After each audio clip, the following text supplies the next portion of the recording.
এখন যে ঘটনাটি আপনাদের সাথে শেয়ার করব, এই ঘটনাটি আমাদেরকে যিনি পাঠিয়েছেন ওনার নাম সুজন। সুজন ভাইয়ের পাঠানো অনেকগুলো ঘটনা ইতোমধ্যেই আমরা প্রচার করেছি। সুজন ভাইকে ধন্যবাদ বেশি বেশি করে আমাদেরকে সত্য ভয়ের ঘটনাগুলো পাঠানোর জন্য। প্রিয় লিসেনার্স, আপনাদের জানাবো আপনাদের সাথে ঘটে যাওয়া সত্য ভয়ের ঘটনাগুলো আমাদেরকে দ্রুত লিখে বা রেকর্ড করে afnanthorwaldbd@gmail.com এই ইমেল অ্যাড্রেসে ইমেল করে দিতে বিনীতভাবে অনুরোধ করছি। তাহলে আপনাদের পাঠানো ঘটনাগুলো দিয়ে অনেকটা পথ ইনশাল্লাহ আমরা একসাথে পাড়ি দিতে পারবো। এই ভিডিও লাইক বাটনে প্রেস করার জন্য অনুরোধ করছি। ভিডিওর লিঙ্কটাও বেশি বেশি করে শেয়ার করে দেবার অনুরোধ করছি, যাতে করে যারা সত্য ভয়ের ঘটনা শুনতে ভালোবাসেন তাদের কাছে আফনান দ্য ওয়ার্ল্ড পৌঁছাতে পারে। আফনান দ্য ওয়ার্ল্ড চেষ্টা করে সত্য ভয়ের ঘটনাগুলো আপনাদের সাথে শেয়ার করার জন্য। তবে সব ঘটনার সত্যতা আমরা নিশ্চিত করতে পারি না, এটা আমাদের পক্ষে সম্ভব হয় না। আমরা বিশ্বাস করি আমাদের সম্মানিত লিসেনার যারা আমাদেরকে ঘটনা পাঠান তারা সত্য ভয়ের ঘটনাগুলোই আমাদেরকে পাঠান। চলুন ঘটনায় চলে যাই। এই ঘটনাটি সুজন ভাইকে যিনি দিয়েছেন তার নাম তানভীর। তানভীর ভাইয়ের গ্রামের বাড়ি নেত্রকোনা জেলার কলমাকান্দা উপজেলায়। ঘটনাটি ঠিক কোন গ্রামে ঘটেছিল এটা নির্দিষ্ট করে তানভীর ভাই নিজেও বলতে পারেননি। তানভীর ভাই বলেছেন যে ঘটনাটি অনেক ভয়ঙ্কর, আর ঘটনাটি ওই এলাকার আশেপাশের কোনো একটা জায়গায় ঘটেছিল। আর ঘটনাটি তানভীর ভাইয়ের হৃদয়ে স্মরণীয় হয়ে আছে। এটা শোনার পর তানভীর ভাই কিন্তু অনেক দিন ভয়ে এবং আতঙ্কে ছিলেন। ঘটনা যে উনি একবার শুনেছেন তা না, বেশ কয়েকবার শুনেছেন। ওনার বয়স যখন 10-11 বছর তখন শুনেছেন, এরপরেও শুনেছেন। মূলত গ্রামের একজন মুরব্বীর কাছ থেকে উনি শুনেছিলেন, ওনার সাথে আরো কয়েকজন বন্ধু বান্ধব ছিল তারাও শুনেছিল। উনি যতটুকু বলেছেন সেটাকেই গুছিয়ে সুজন ভাই আমাদেরকে লিখে পাঠিয়েছেন। ঘটনাটি অনেক আগের, এক্সাক্ট সময়টাও আসলে বলতে পারেননি, তবে সেটা কমপক্ষে 50 বছরের বেশি সময় আগে বলে ওনারা বলেন। তো ওই দিকে একজন ব্যক্তি ছিলেন, তার নাম হচ্ছে আয়নাল। এই আয়নাল বিভিন্ন ধরনের কাজ করতেন, ক্ষেত খামারে কাজ করতেন, দিনমজুরে কাজ করতেন। আয়নাল কিন্তু অত্যন্ত সাহসী এবং শক্তিশালী ছিল। শোনা যায় এই আয়নাল কাকাকে যদি বিষধর সাপও কামড় দিত তাহলে নাকি তার কিছু হতো না সহজে। আয়নাল কাকার ভাই বোন ছিল 8 থেকে 9 জন। আয়নাল কাকা তখন সবে বিয়ে করেছেন। এই আয়নাল কাকার বড় 2 ভাই যারা ছিলেন এনারা বিয়ে করেও তাদের মতো আলাদা করে তাদের মতো করে থাকতেন আর কি। আয়নাল কাকা মা বাবাকে নিয়ে একসাথে থাকেন। জানা যায় আয়নাল কাকার বড় 2 ভাই ছিল খুবই লোভী এবং স্বার্থপর। এদিকে আয়নাল কাকা দিনমজুরে কাজ করেন এবং তাদের নিজস্ব ফসলের জমিতে ফসল তো ফলানি, নিজের ইনকাম সব মিলিয়ে যাচ্ছিল মোটামুটি ভালোই। আয়নাল কাকার সংসারে তেমন কোনো অভাব ছিল না সেই সময়ের প্রেক্ষাপটে। এদিকে আয়নাল কাকার বড় 2 ভাই আয়নাল কাকাকে দেখে হিংসায় জ্বলে পুড়ে মরে। আয়নাল কাকার বড় 2 ভাই এক সময় এই 2 জন মিলেই ফন্দি করতে থাকে যে কিভাবে সম্পত্তিগুলো ভাগ বাটোয়ারা করে নেওয়া যায়। তারা বলে, কিরে আয়নাল তো ভালোই উপার্জন করতেছে, আমাদের বাবা আমাদেরকে সম্পত্তি বুঝাই দেয় না কেন? আমরা সংসার চালাতে হিমশিম খাই, আর সে নিজের ভাগেরটাও খাচ্ছে, আমাদের ভাগেরটাও খাচ্ছে, এইভাবে তো চলতে পারে না। এইরকম ফন্দি ফিকির করে 2 জন মিলে তাদের বাবার কাছে এসে বলে সম্পত্তি ভাগাভাগি করে দিতে। তার বাবা একথা শুনে বলে যে আমার মৃত্যুর পর সম্পত্তি ভাগাভাগি হবে, তার আগে হবে না। কিন্তু ছেলেরা তো এটা মানে না। তারা এলাকার বিভিন্ন মুরব্বীদের কাছে গিয়ে নালিশ করে। সেই মুরব্বীরাও যখন আয়নাল কাকার বাবার কাছে বিষয়টা বলেন যে তোমার ছেলেবেলে বড় হয়ে গেছে, তারা উপার্জন করতেছে, তুমি তাদের জমি তাদেরকে বুঝিয়ে দাও, তাহলে তো ঝামেলা শেষ। কি আর করা, একটা সময় রাজি হয়ে যান আয়নাল কাকার বাবা। কিন্তু ভাগ বাটোয়ারার সময় ঘটে গেল ঝামেলা। তা হচ্ছে আয়নাল কাকা যেহেতু দীর্ঘদিন ওই জমিগুলো চাষবাস করছিলেন, বিভিন্ন জিনিস দেখাশোনা করছিলেন, ভাইয়েরা অন্যান্য ভাইদেরকেও, বিশেষ করে এই 2 ভাই অন্যান্য ভাইদেরকেও বিভিন্নভাবে ফুসলিয়ে একটা বিষয় সবাইকে বোঝাতে সক্ষম করার চেষ্টা করছিলেন। সবাই বোঝেনি, কেউ কেউ বুঝেছে। যারা বুঝেছে তারাও তাদের পক্ষে কথা বলেছে। তা হচ্ছে যে আয়নাল কাকা তো দীর্ঘদিন এই জমিগুলো ভোগ দখল করেছে, এখন এই জমিগুলো তারা, বিশেষ করে আয়নাল কাকার অন্যান্য যে ভাই বোন, তারা হচ্ছে ন্যায্য প্রাপ্য। সুতরাং এই জমিগুলো ভাগে তাদেরকে আগে দিতে হবে। শেষ পর্যন্ত এমন একটা অবস্থা হলো, এমন একটা সিচুয়েশন তৈরি হলো, আইনাল কাকা ভাগে এমন কিছু জায়গা পেয়ে গেলেন, বিশেষ করে নিজের বাড়ি তৈরি করার জন্য যে জায়গাটা, মানে ভিটা তৈরি করার জন্য যে জায়গাটা দেওয়া হলো তাকে, যদিও বা তার বাবা এটা দিতে চান নাই, কিন্তু অন্যান্য ছেলে মেয়েদের চাপে পড়েই উনি বাধ্য হয়েছিলেন। তখনকার সময় নাকি জমি বিক্রি হলে দলিল করা হতো, কিন্তু এমনি নিজেদের মধ্যে ভাগাভাগির যে বিষয়গুলো এগুলো মুখে মুখে হতো। এখনো কিন্তু এরকম হয় বিভিন্ন জায়গায়। এমন একটা জায়গায় দিয়ে দেয়া হলো তার জমিটা প্রথমত খুব নিচু, ওখানে ঝোপ জঙ্গল, বড় বড় দুটো করই গাছও আছে।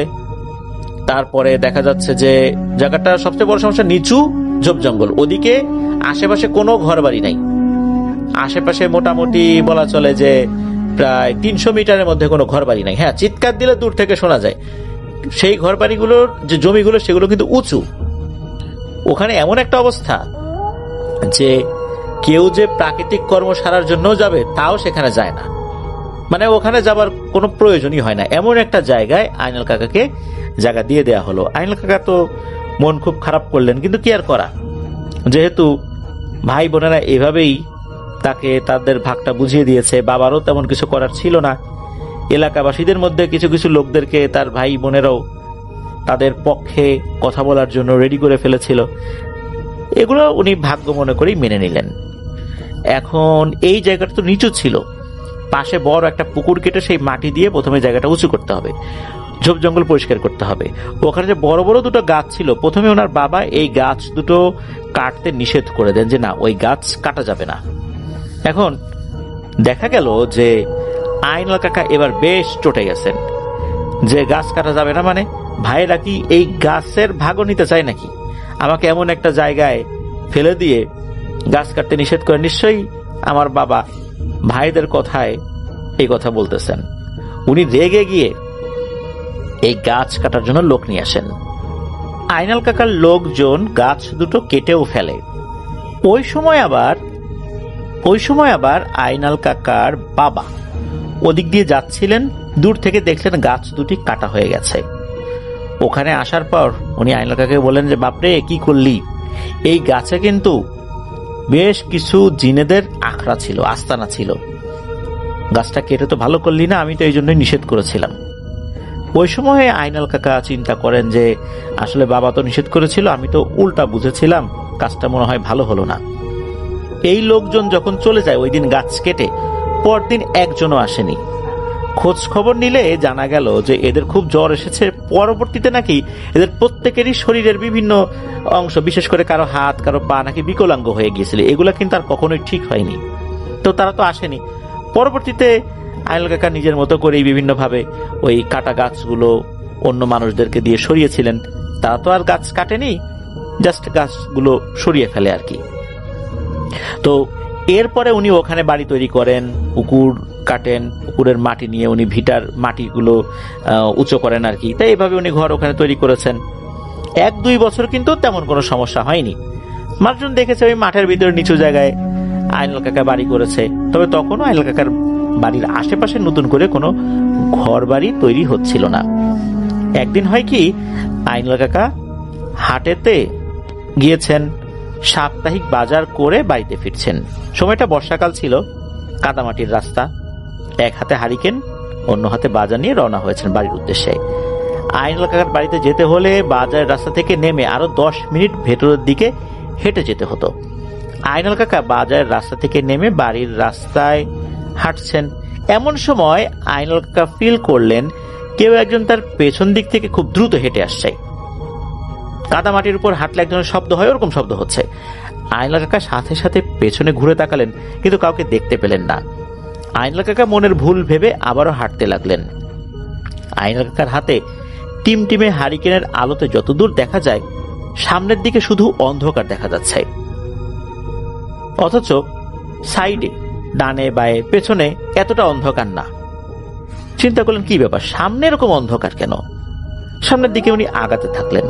হঠাৎ করে পেছন থেকে কেউ একজন খুবই তীক্ষ্ণ কণ্ঠস্বরে বলে উঠল, হিরে আইনাল, কোথায় যাচ্ছিস? এই কথাটা নাকি এমন ভয়ঙ্কর ভাবে বলেছিল যে কোনো মানুষ এই ভয়েস শুনলে ভয়ে ওখানেই মরে যেতে পারে। তবে কাকা তো সাহসী মানুষ, উনি ভয় পেলেও এতটা ভয় পাননি। তবে এতটুকু উনি বুঝতে পেরেছিলেন এটা কোনো মানুষের গলা হতে পারে না, আবার কোনো প্রাণীর গলাও না, একটা মিশ্র কণ্ঠস্বর বলে ওনার কাছে মনে হচ্ছিল। আইনাল কাকা উনি দ্রুত বাড়ির দিকে হাঁটতে থাকলেন। বাড়ির সামনে যে পুকুর পাড়, সেখানে পুকুরের যেই অংশ অর্থাৎ ঘাটলার মতো যে জায়গাটা আছে ওটার পাশে একটা আম গাছ ছিল। উনি খেয়াল করলেন যে ওই আম গাছের মধ্যে যেই আম গাছের ডালটা পুকুরের দিকে কিছুটা ঝুঁকে রয়েছে, ওখান থেকে বানরের মতো কিছু অবয়ব লাফ দিয়ে পুকুরে পড়ছে, কিন্তু এগুলো আর ভেসে উঠছে না। তো উনি যখন ওদিকটাতে এসেছেন, হঠাৎ করে উনি খেয়াল করলেন যে আইনাল কাকার দিকে একটা অবয়ব তাকিয়েছে। আইনাল কাকা কিন্তু বুঝতে পেরেছেন যে ওই জিনিসটা তাকে দেখছে। আইনাল কাকা এমন ভাব করলেন যেন উনি কিছুই দেখেননি। উনি জানতেন যে এখন যদি ওইটা বুঝে ফেলে যে আইনাল কাকা তাকে দেখেছে, তাহলে তো বিপদ হবে। আইনাল কাকা কি করেছেন, ওই পুকুর পাড়ে গিয়ে হারিকেনটা পাড়ে নামিয়ে রেখে ওনার স্ত্রীকে চিৎকার দিয়ে ডাকছেন যে কি গো, কই গেলে, আসো একটু বাইরে আসো, বাজারে ব্যাগ নিয়ে আসি, পুকুরে হাত মুখ ধুচ্ছি। এদিকে আইনাল কাকা কিন্তু আর চোখে খেয়াল করছেন ওই অবয়বগুলো করেটা কি। উনি দেখতে পাচ্ছেন যে ডালের উপর একটা অবয়বকে উনি দেখেছিলেন, মনে হচ্ছে আশেপাশে আরো অনেকগুলো এসে জড়ো হয়েছে, যে কোনো সময় ওনাকে আক্রমণ করবে। আল্লাহর কি ইচ্ছা, ওই সময় ওনার স্ত্রী আইনাল কাকার ডাক শুনে বাইরে বের হয়ে আসলেন হাতে আরেকটা হারিকেন নিয়ে। উনি দূর থেকে বলছেন, কি ব্যাপার, এত দেরি হলো কেন? আইনাল কাকা আবার বলছে, আরে দেরি আর হবে না, পথ কাদা কাদা হয়ে গেছে, হেঁটে আসতে সময় লেগেছে। এইভাবে দুইজন মিলে কথা বলছেন। কথা বলতে বলতেই উনি ওই হাত মুখ ধুয়ে পুকুর থেকে উঠে গেছেন। এদিকে ওনার স্ত্রীও কিন্তু ওই গাছের উপর অবয়বগুলোকে দেখতে পাননি। আইনাল কাকা যখন ওর স্ত্রীর সাথে ঘরে ঢুকছিলেন, তখন আরেকটু আর চোখে বোঝার চেষ্টা করলেন ডালে কোনো অবয়ব আছে কিনা। তখন বুঝতে পারলেন না, কোনো সমস্যা নাই, এখন আর রেগুলার নাই। সেদিন রাতে আর কোনো সমস্যা হলো না। এই ঘটনার বেশ কিছুদিন পর আইনাল কাকা সারাদিনের কাজকর্ম সেরে গবাদি পশুগুলো ঘরে ঢুকিয়ে বিকালের দিকে সপরিবার বলতে যা ওনার পরিবারে যারা ছিলেন আর কি, তারা আইনাল কাকার শ্বশুর বাড়িতে চলে যান, অর্থাৎ ওনার স্ত্রীর বাবার বাড়িতে। সেখানে কোনো একটা অনুষ্ঠান ছিল, ওনারা গিয়েছেন। তবে আইনাল কাকা বাড়িতে ফেরত আসবেন, অন্যরা ওই রাত্রে ওই বাড়িতেই থাকবেন, এরকমই চিন্তা ভাবনা ছিল। কারণ হচ্ছে আইনাল কাকার বাড়িতে গরু, ছাগল, হাঁস, মুরগি এগুলো আছে, চুরি হওয়ারও সম্ভাবনা আছে, কারণ এটা একটা নির্জন জায়গায় উনি বাড়ি করেছেন। ওনার পরিকল্পনা ছিল ওনার স্ত্রীকে শ্বশুরবাড়িতে রেখে উনি চলে আসবেন, আর উনি খাওয়া দাওয়া করে চলে আসবেন। ওনার স্ত্রী পরের দিন সকালবেলা বা দুপুরের দিকে সে তার সুবিধা অনুযায়ী চলে আসবে আর কি, এরকম চিন্তা ভাবনা ছিল আর কি। তো গিয়েছেন শ্বশুরবাড়িতে, আত্মীয় স্বজনরা তারা এসেছেন, গল্প গুজব হচ্ছে। রাতের খাবার দাওয়া শেষ করে তখন উনি বললেন যে আমি তো চলে যাব। ওই সময় প্রেক্ষাপটে হয়তোবা তখন রাত 9টা কি 9:30 বাজে, কিন্তু গ্রামের প্রেক্ষাপটে এত বছর আগের, যেখানে ওই সময় ইলেকট্রিসিটি আসেনি, তখন তো বুঝতেই হবে যে অত রাত্রে গ্রামে কেউ কিন্তু জেগে থাকে না। শ্বশুরবাড়ির সবাই বারবার নিষেধ করেছে যে এত রাতে যাবার দরকার নাই, কিন্তু আইনাল কাকা তো নাছোড়বান্দা, উনি যাবেনই। উনি বলছেন যে আমি না গেলে মধ্যরাতে এদেরকে একবার খাবার দিতে হবে, বিশেষ করে গরুদেরকে খাবার দিতে হবে, না গেলে তো সমস্যা, এজন্য যেতেই হবে, বোবা প্রাণীগুলো না খেয়ে থাকবে। তখন শ্বশুরবাড়ির লোকজন দেখলো যে ঠিক আছে, আসলে সব দিকই তো বিবেচনা করতে হয়। এরপর আইনাল কাকার স্ত্রী হাতে একটা হারিকেন নিয়ে আইনাল কাকাকে কিছুটা পথ এগিয়ে দিলেন। এরপর আইনাল কাকা ওনার শ্বশুরবাড়ির রাস্তা পেরিয়ে অনেকটা দূরই চলে এসেছেন। পুরো রাস্তায় কোনো মানুষজন নাই, মাঝে মাঝে শিয়ালের ডাক ছাড়া কিছুই শোনা যাচ্ছে না। আর রাস্তার দুপাশে বিভিন্ন জায়গায় কিন্তু বাঁশবাগান, লতাপাতার ঝোপ এগুলো আছে। আর আইনাল কাকার ভয় ডর তো আগে থেকেই কম। আইনাল কাকা যেই পথ দিয়ে আসবেন, একটা জায়গায় কিন্তু বাঁশবাগান রয়েছে, ওই বাঁশবাগানের যে রাস্তাটা ওটার ভিতরে উনি ঢুকে গিয়েছেন। যখন উনি ঢুকেছেন, ওনার কাছে মনে হলো এবার অন্ধকারটা যেন আরো গাঢ় হয়ে এসেছে। উনি কি করলেন, হারিকেনটা একটু উঁচু করে হারিকেনের আলোটা একটু বাড়িয়ে দিলেন। তাতে কিছুই হলো না। মনে হলো হারিকেনের আলো ঠিকই বাড়লো, সেই সাথে অন্ধকারও সেই সমান তালে মনে হচ্ছে বেড়ে গিয়েছে। আইনাল কাকার ভিতরে ভিতরে কিছুটা খটকা লাগলো। তিনি ডানে বায়ে দেখছেন, দেখলেন যে না ঠিক আছে, ডানে বায়ে মোটামুটি দেখা যাচ্ছে, অন্ধকার হলো, চাঁদের আলো যতটুকু আছে দেখা যাচ্ছে, কিন্তু সামনের দিকে মনে হচ্ছে গুমোট অন্ধকার, উনি কিছুই দেখতে পাচ্ছেন না। উনি কিন্তু সামনের দিকে সাহস করে আগাতে থাকলেন। হঠাৎ করে ওনার সামনে চলে আসে একটা কাফনে মোড়ানো লাশ, রাস্তার উপরে আড়াআড়ি ভাবে শোয়ানো। হারিকেনের আলোতে উনি এটা দেখতে পাচ্ছেন। তখন আইনুল কাকা তো মনে মনে দোয়া দুরুদ পড়ছেন। তখন বুঝতে পারেন যে এত রাত করে আসাটা ঠিক হয়নি, শ্বশুরবাড়িতে থেকে গেলে হয়তো বা ভালো হতো। উনি চিন্তা করলেন যে এখন যদি এই লাশটা উঠে ধপ করে বসে যায় আর ওনাকে আক্রমণ করে তাহলে কি হবে। যদি করেই ফেলে উনি পিছু হটবেন না। উনি চিন্তা করলেন যে এই হারিকেনের ভেতরে যে কেরোসিন তেল আছে, এই কেরোসিনটা বের করে এই অবয়বটার দিকে ছুঁড়ে দেবেন, তারপরে এই হারিকেনটাও তার দিকে ছুঁড়ে দেবেন, তাহলে তার গায়ে আগুন ধরে যাবে। কিন্তু যেটা হলো সেটা হলো ওই লাশটা বা লাশরূপী অবয়বটা উঠে বসলো না, কিছুই করলো না। উনি খুব সুন্দর করে লাশটাকে পাশ কাটিয়ে সামনের দিকে আগাতে থাকলেন। সামনের দিকে আগানোর পর কি মনে করি উনি পিছন দিকে তাকিয়েছেন যে লাশটা কি আছে। পিছন থেকে তাকিয়ে দেখলেন যে না, কিছুই নেই, ওই জিনিসটা চলে গেছে ওখান থেকে। তো মনে মনে উনি আল্লাহকে শুকরিয়া জানালেন যে যাক, বাঁচা গেছে আর কি। উনি আবার সামনের দিকে আগাচ্ছেন।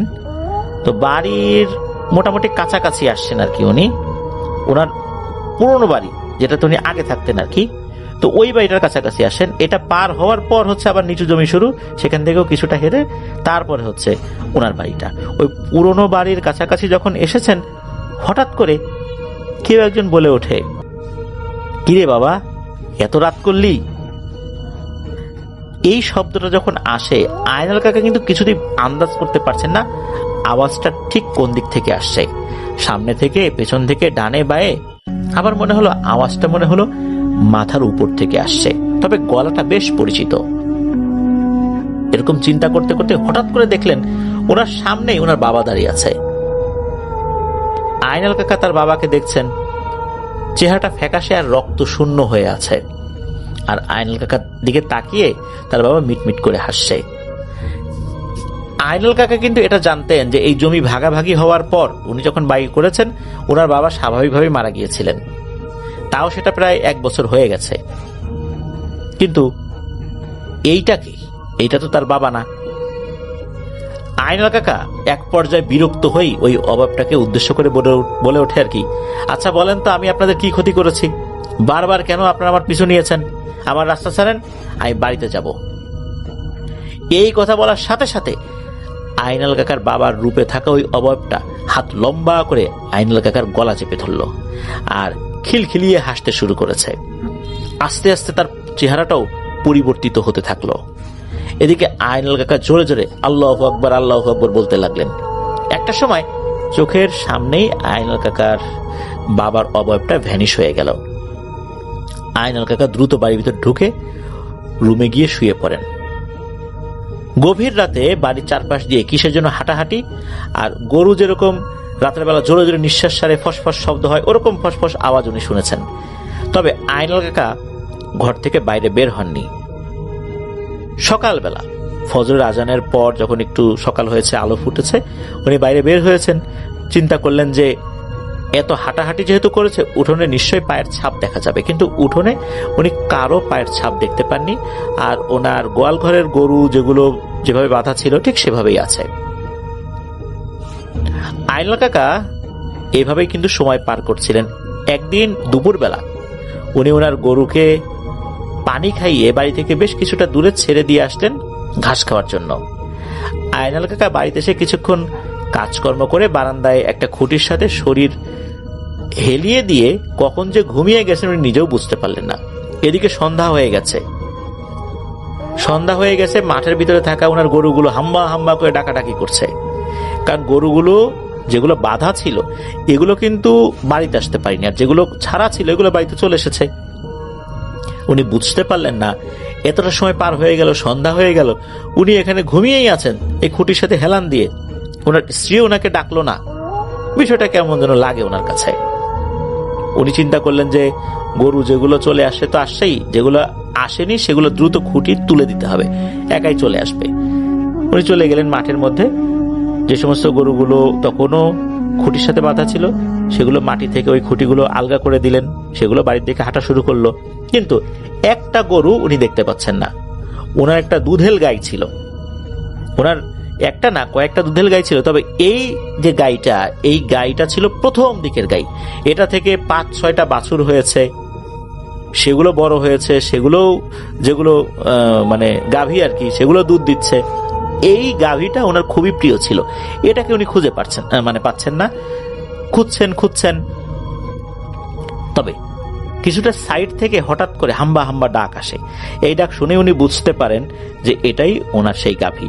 ওদিকে এগিয়ে গেলে উনি দেখতে পান গরুটার যেই দড়ি, এই দড়িটা এখানে যে ঝোপ জঙ্গল আছে, এই ঝোপ জঙ্গলের মধ্যে কোনো গাছের সাথে প্যাচ লেগে গেছে। সে আর ওখান থেকে ছুটে আসতে পারছে না।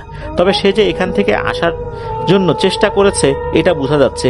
সেখানে বারবার হাঁটাহাঁটি করেছে, মাটির উপর তার খুরের ছাপ পড়ে গেছে, জায়গার মাটিটাও নরম ছিল। তখন উনি বুঝলেন যে গরুটা এমন ভাবে আটকে গেছে, সে চেষ্টা করেছে, পারেনি। ঠিক আছে, এখন তাহলে আমি এটাকে নিয়ে যাবার চেষ্টা করি। উনি ওই ঝোপ থেকে গরুর দড়ি যেই অংশটা প্যাচ লেগে গিয়েছিল সেটা ছোটানোর পর গরুটাকে নিয়ে সামনের দিকে আগাবেন। এবার গরুটা নড়ে না, এক চুলো নড়ে না। ওনার হাতে থাকা লাঠি দিয়ে এই যে চেষ্টা করছেন গরুটাকে সামনের দিকে নিয়ে যাবার জন্য, তার হয় না।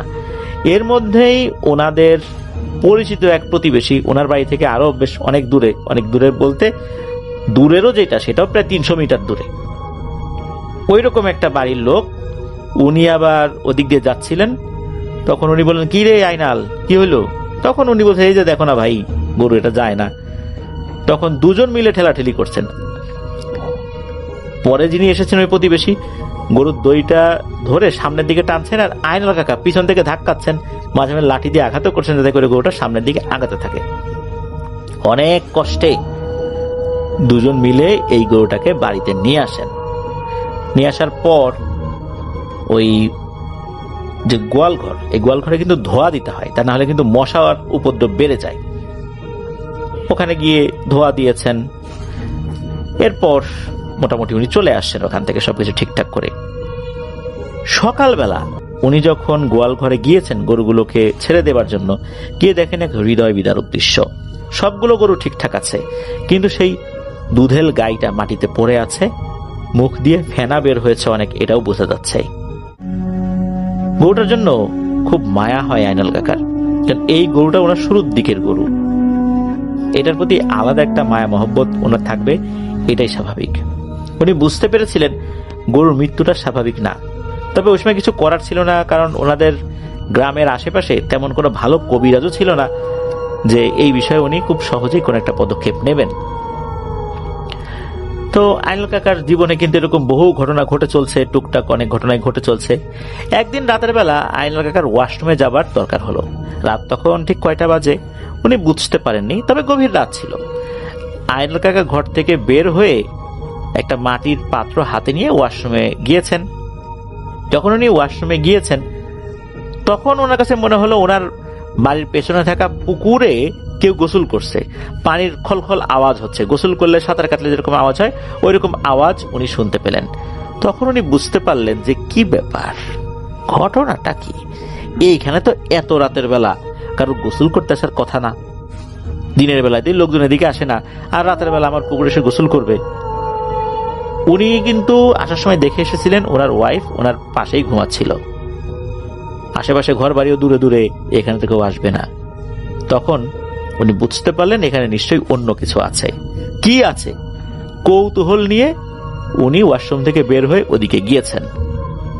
ওই সময় আকাশে যতটুকু চাঁদের আলো ছিল সেটা দিয়েই বোঝা যাচ্ছে যে আবছা আবছা বোঝা যায় আর কি, মনে হচ্ছে একটা বৃদ্ধা মহিলা সে পুকুরের পানিতে কিছু একটা পরিষ্কার করছে। এই যে আইনাল কাকা দূরে দাঁড়িয়ে ওই অভাবটাকে দেখছেন, এটা কিন্তু শুরুর দিকে ওই অভাবটা টের পায়নি। তবে হয়তো 1-1.5 মিনিট পার হবার পর ওই অভাবটা টের পেয়েছে। সে ওই পরিষ্কার করা ছেড়ে দিয়ে আইনাল কাকার দিকে মাথা ঘুরিয়ে তাকায়, আর দপ করে তার চোখ দুটো জ্বলে ওঠে। বিষয়টা এরকম যে অনেক সময় আমরা সিসিটিভির নিচ দিয়ে যদি হেঁটে যাই বা কাছাকাছি হেঁটে যাই, তখন সিসিটিভিতে থাকা সেন্সর যখন কোনো মানুষের উপস্থিতি টের পায় তখন কিন্তু সিসিটিভি লাইট জ্বলে ওঠে। মনে হচ্ছে যে এই অবয়বটার চোখ দুটো সেই সেন্সরে কাজ করেছে, টপ করে জ্বলে উঠেছে, মনে হচ্ছে তাকে দেখে ফেলেছে। এইভাবে কিন্তু ওই অবয়বটাও তাকে দেখছে। আইনুল কাকাও ওখান থেকে নড়তে পারছেন না, উনিও একই রকম ভাবে ওই অবয়বটার দিকে তাকিয়ে আছেন। শুধু চোখটাই বোঝা যাচ্ছিল যে চোখ জ্বলছে। এরপর হলো কি, ওই অবয়বটা পানির উপর হাঁটতে হাঁটতে পুকুরের আর এক মাথায় গিয়ে ঝোপের মধ্যে চলে গেল। এরপরে আইনুল কাকার শরীরে শক্তি ফেরত আসে। উনি তখন দ্রুত ঘরে চলে আসেন। পরদিন সকালবেলা দেখা গেল আইনুল কাকার শরীরে ভীষণ জ্বর। তবে এই জ্বরটা যে একদম ভালো হয়ে গিয়েছিল তা না, বেশ অনেকদিনই ছিল বলতে হবে। তবে উনি কোনো ঝাড়ফুঁক করার নাই, ভালো হয়ে যেতে প্রায় 1 মাসের মতো সময় লেগেছিল। এরকম কিন্তু বেশ কিছু জিনিস উনি মাঝে মাঝেই দেখতেন। একবার হয় কি, আইনুল কাকা রাতের বেলা গোয়াল ঘরে গিয়েছেন গরুগুলোকে খাবার দিতে। যখনই উনি ওই দিকটাতে গিয়েছেন, হঠাৎ করে দেখেন একটা ছায়ামূর্তির মতো গোয়াল ঘরের দরজা থেকে একটু সরে গেল। আইনুল কাকার হাতে তো হারিকেন ছিল। উনি চিন্তা করলেন কি ব্যাপার, কোনো চোর আসছিল কিনা। কোন দিকে সরে গেল, উনি হারিকেন নিয়ে ওই দিকে আগাতে থাকলেন। উনি দেখতে পেলেন যে মনে হচ্ছে একটা কাক যদি 2 পায়ে মানুষের মতো হেঁটে যায় কেমন দেখা যায়, তো ওভাবে একটা কাক হেঁটে যাচ্ছে। একদম পেছন থেকে কাকের মতোই দেখা যাচ্ছে, কিন্তু উচ্চতা কিন্তু একটা মানুষের সমান। এরপর কি হলো, 2 পাশে পাখা মেলে দিয়ে আকাশের দিকে সোজা উড়ে চলে গেল। এই জিনিসটা কিন্তু উনি দেখলেন। এটা দেখার পর বুঝতে পারলেন যে আসলে এই বাড়িতে এমন কিছুর উপদ্রব শুরু হয়েছে। শুরুর দিকে তো বছরখানেক কেটে গেল, কোনো সমস্যা হয়নি। এর মধ্যে ওনার বাবাও মারা গিয়েছিলেন, কোনো সমস্যা হয়নি। নতুন করে হঠাৎ করে এগুলো শুরু হয়েছে।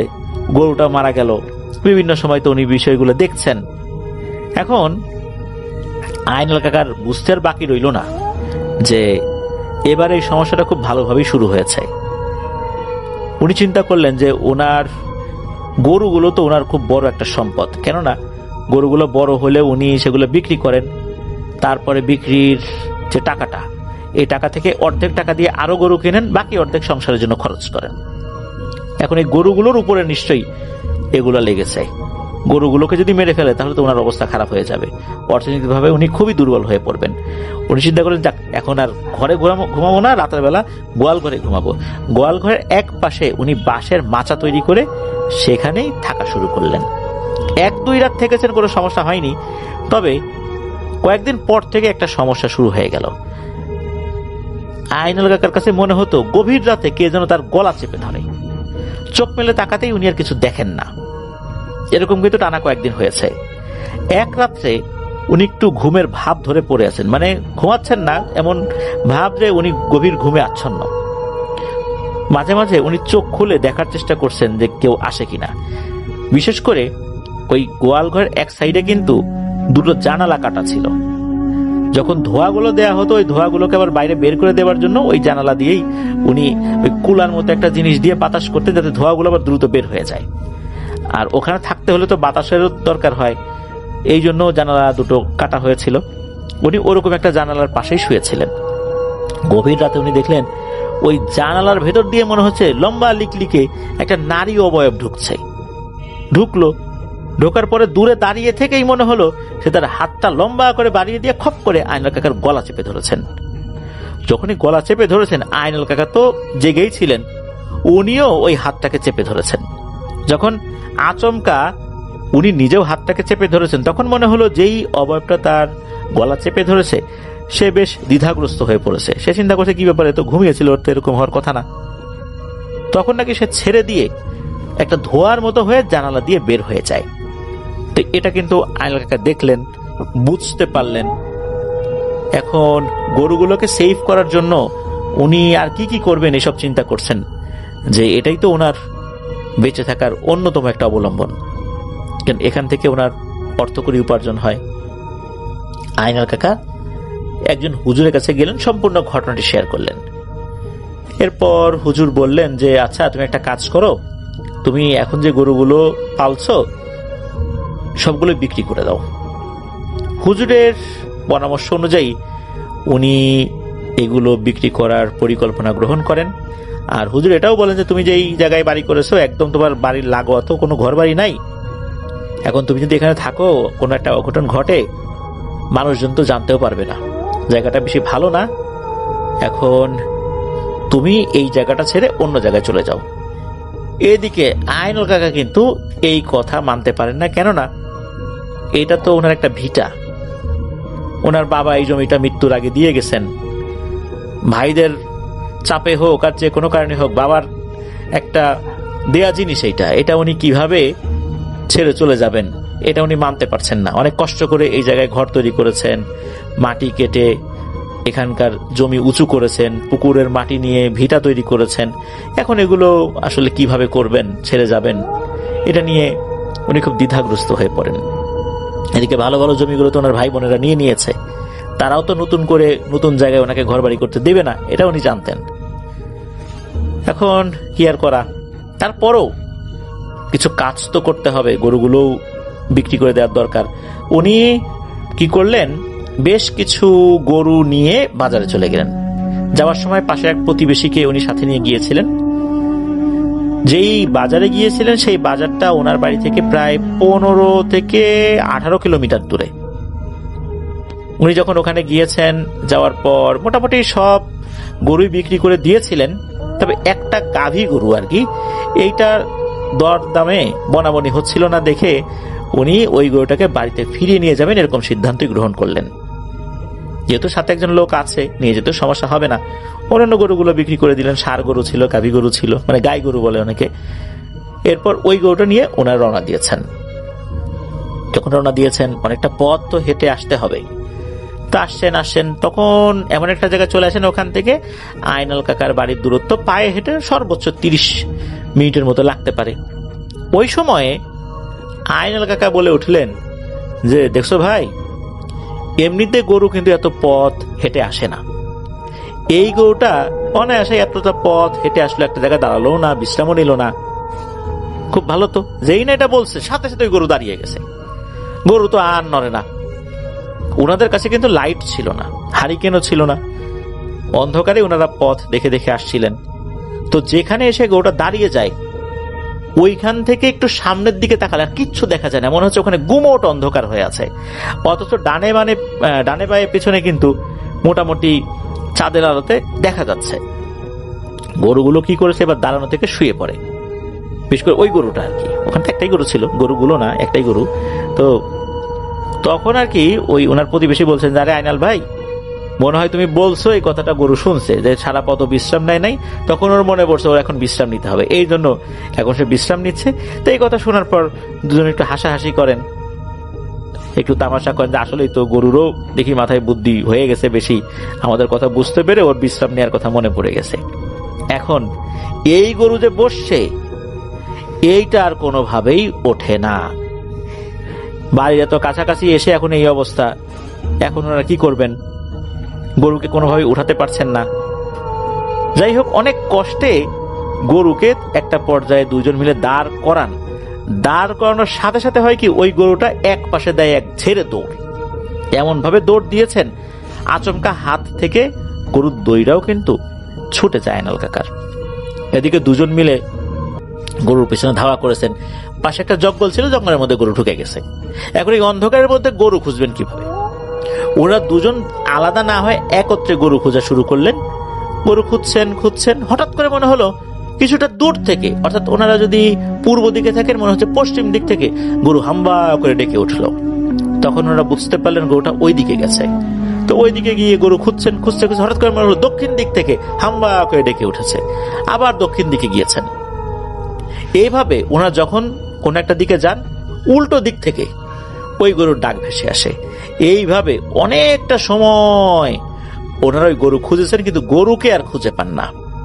একটা পর্যায়ে ক্লান্ত হয়ে রাস্তার এক পাশে দুজন মিলে বসে পড়েন, চিন্তা করলেন যে এইভাবে আর গরু খোঁজা যাবে না, নিশ্চয়ই আমাদেরকে কেউ বোকা বানাচ্ছে। এদিকে ফজর আজান হয়ে যায়। আজান হয়ে যাবার পর দেখা গেল যে একটু একটু করে সকাল হওয়া শুরু হয়েছে। তখন দুজন মিলে ভাবলেন এইবার গরুটাকে খোঁজা যেতে পারে। যখনই খোঁজার জন্য ওনারা একদিকে পা বাড়িয়েছেন তখনই দেখেন একটা বিভৎস দৃশ্য।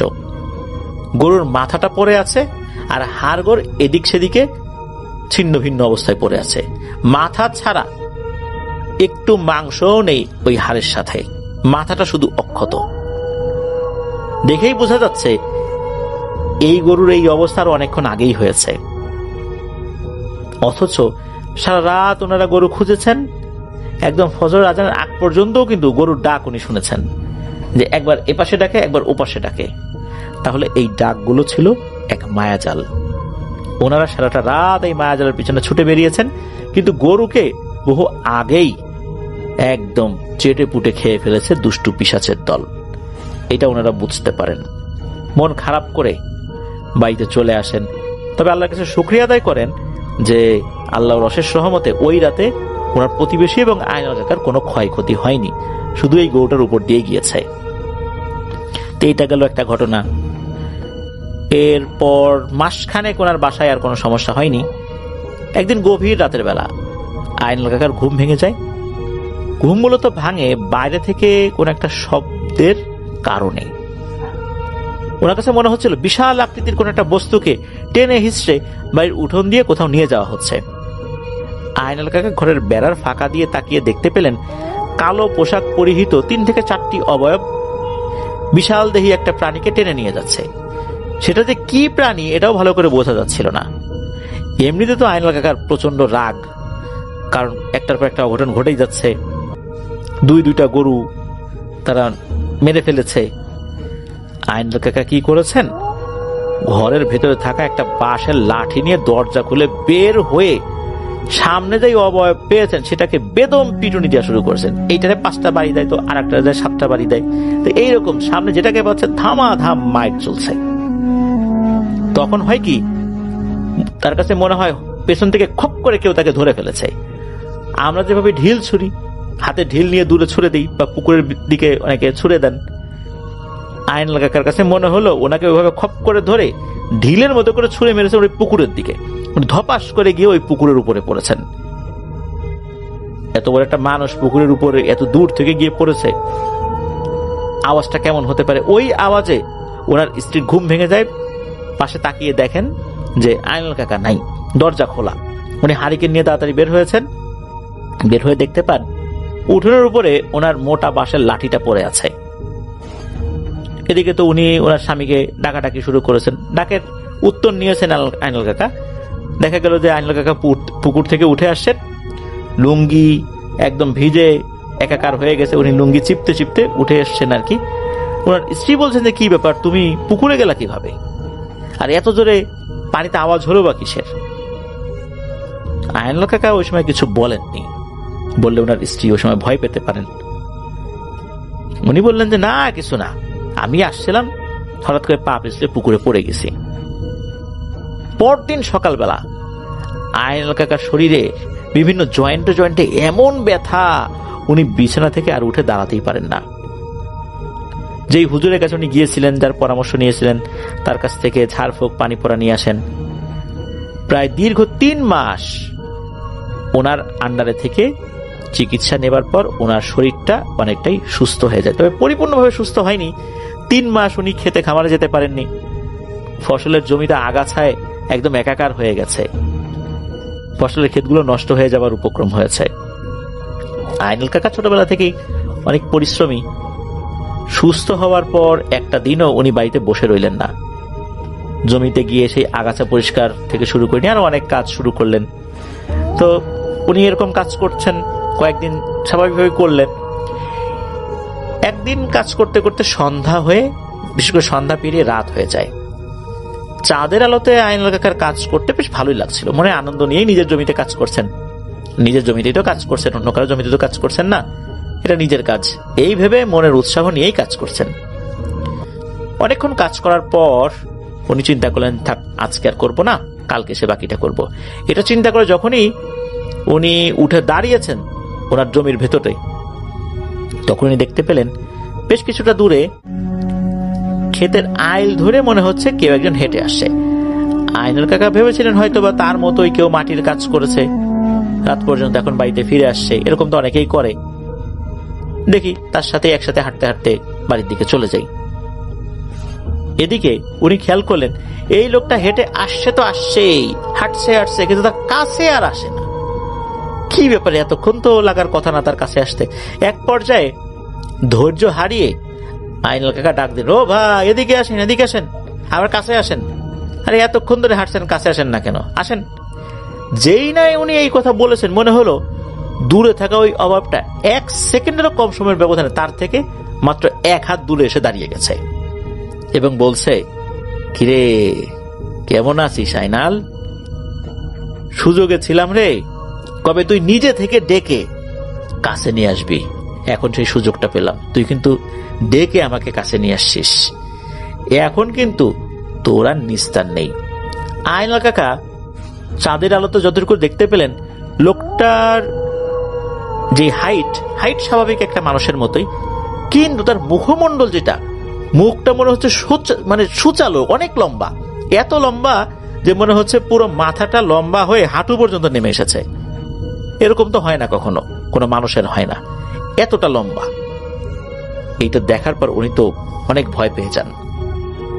এখন এর পরপরই ওই অবয়বটা আইনাল কাকার উপর ঝাঁপিয়ে পড়ে। আইনাল কাকাও বাঁচার জন্য অনেক চেষ্টা করছেন। এর ভিতরে হয় কি, সত্যি সত্যি ওনার পরিচিত একজন ব্যক্তি ওই পথ দিয়ে হেঁটে আসছিলেন। উনি দেখছেন যে কোন একটা মানুষকে জোর করে, উনি কাউকে দেখতে পাচ্ছেন না, শুধু একটা মানুষকে দেখা যাচ্ছে, মনে হচ্ছে ওই মানুষটা নিজের মাথাটাকে নিজেই মাটির ভিতরে ঢুকিয়ে দিচ্ছেন। তো উনি আবার দূর থেকে বলছে, এই কে গো ওখানে, কি করো, কি হয়েছে, কি সমস্যা? তখন নাকি ওই অভাবটা বলে ওঠে, বেঁচে গেলি রে, পরবর্তী সময় তোর সাথে দেখা হলে কিন্তু তোর জীবনের শেষ দিন, তোর বাড়ির কাছে একজন লোক চলে আসছে বলে ছেড়ে দিলাম। তখন ওই অভাবটা নাকি চলে যায় ওখান থেকে। এদিকে ওই ব্যক্তি কাছে এসে দেখেন আইনাল কাকার এই অবস্থা, অচেতন হয়ে পড়ে আছে। তখন আইনাল কাকাকে উনি কাঁধে করে বাড়িতে নিয়ে আসেন। তখন ওই ব্যক্তি কি দেখেছিলেন ওই সময় এতটুকু বলেন, শুধু এতটুকুই বলেছিলেন যে সে নিজেই মনে হচ্ছে ধস্তাধস্তি করতেছে, পড়ে যাচ্ছে, মাথা মাটির মধ্যে ঢুকাই দিচ্ছে, এরকমটাই দেখছি, এছাড়া তার কিছু দেখিনি।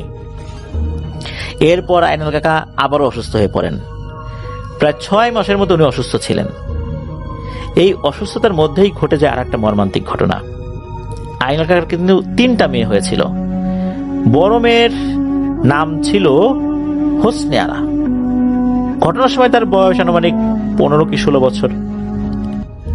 আর আইনাল কাকা যখন অসুস্থ হয়ে পড়েন, তখন কিন্তু আইনাল কাকার স্ত্রী এবং হোসনে আরা অনেক পরিশ্রম করতেন। একদিন হয় কি, আইনাল কাকার স্ত্রী এবং হোসনে আরা দুজনই ওনাদের বাড়ির পাশে থাকা পুকুরে গিয়েছেন। সন্ধ্যা রাগ দিয়ে গোসল করে আবার বাড়িতে ফেরত আসতেন। হয় কি যে আইনাল কাকার স্ত্রীর একটু জরুরি কাজ থাকার কারণে ওনার মেয়েকে বলেন যে তুই গোসল করে আয়, আমি একটু তাড়াতাড়ি ঘরের মধ্যে চলে যাচ্ছি। উনি চলে আসেন, কিন্তু হোসনে আরা আর আসে না। সন্ধ্যা পার হয়ে যায়, হোসনে আরা আসে না। আইনাল কাকার স্ত্রী জোরে জোরে কয়েকবার ডাক দিয়েছেন, কিন্তু হোসনে আরার কোনো সারা শব্দ পাওয়া যায় না। একটা সময় আইনাল কাকার স্ত্রী পুকুর পাড়ে যান। পুকুর পাড়ে গিয়ে দেখেন যে ওখানে কেউ নাই, পানি একদম শান্ত, অর্থাৎ ওখানে কেউ গোসলও করছে না। আইনাল কাকার স্ত্রী তো হোসনে আরা বলে চিৎকার চেঁচামেচি শুরু করে দিছে। হোসনে আরার কোনো সারা শব্দ নাই।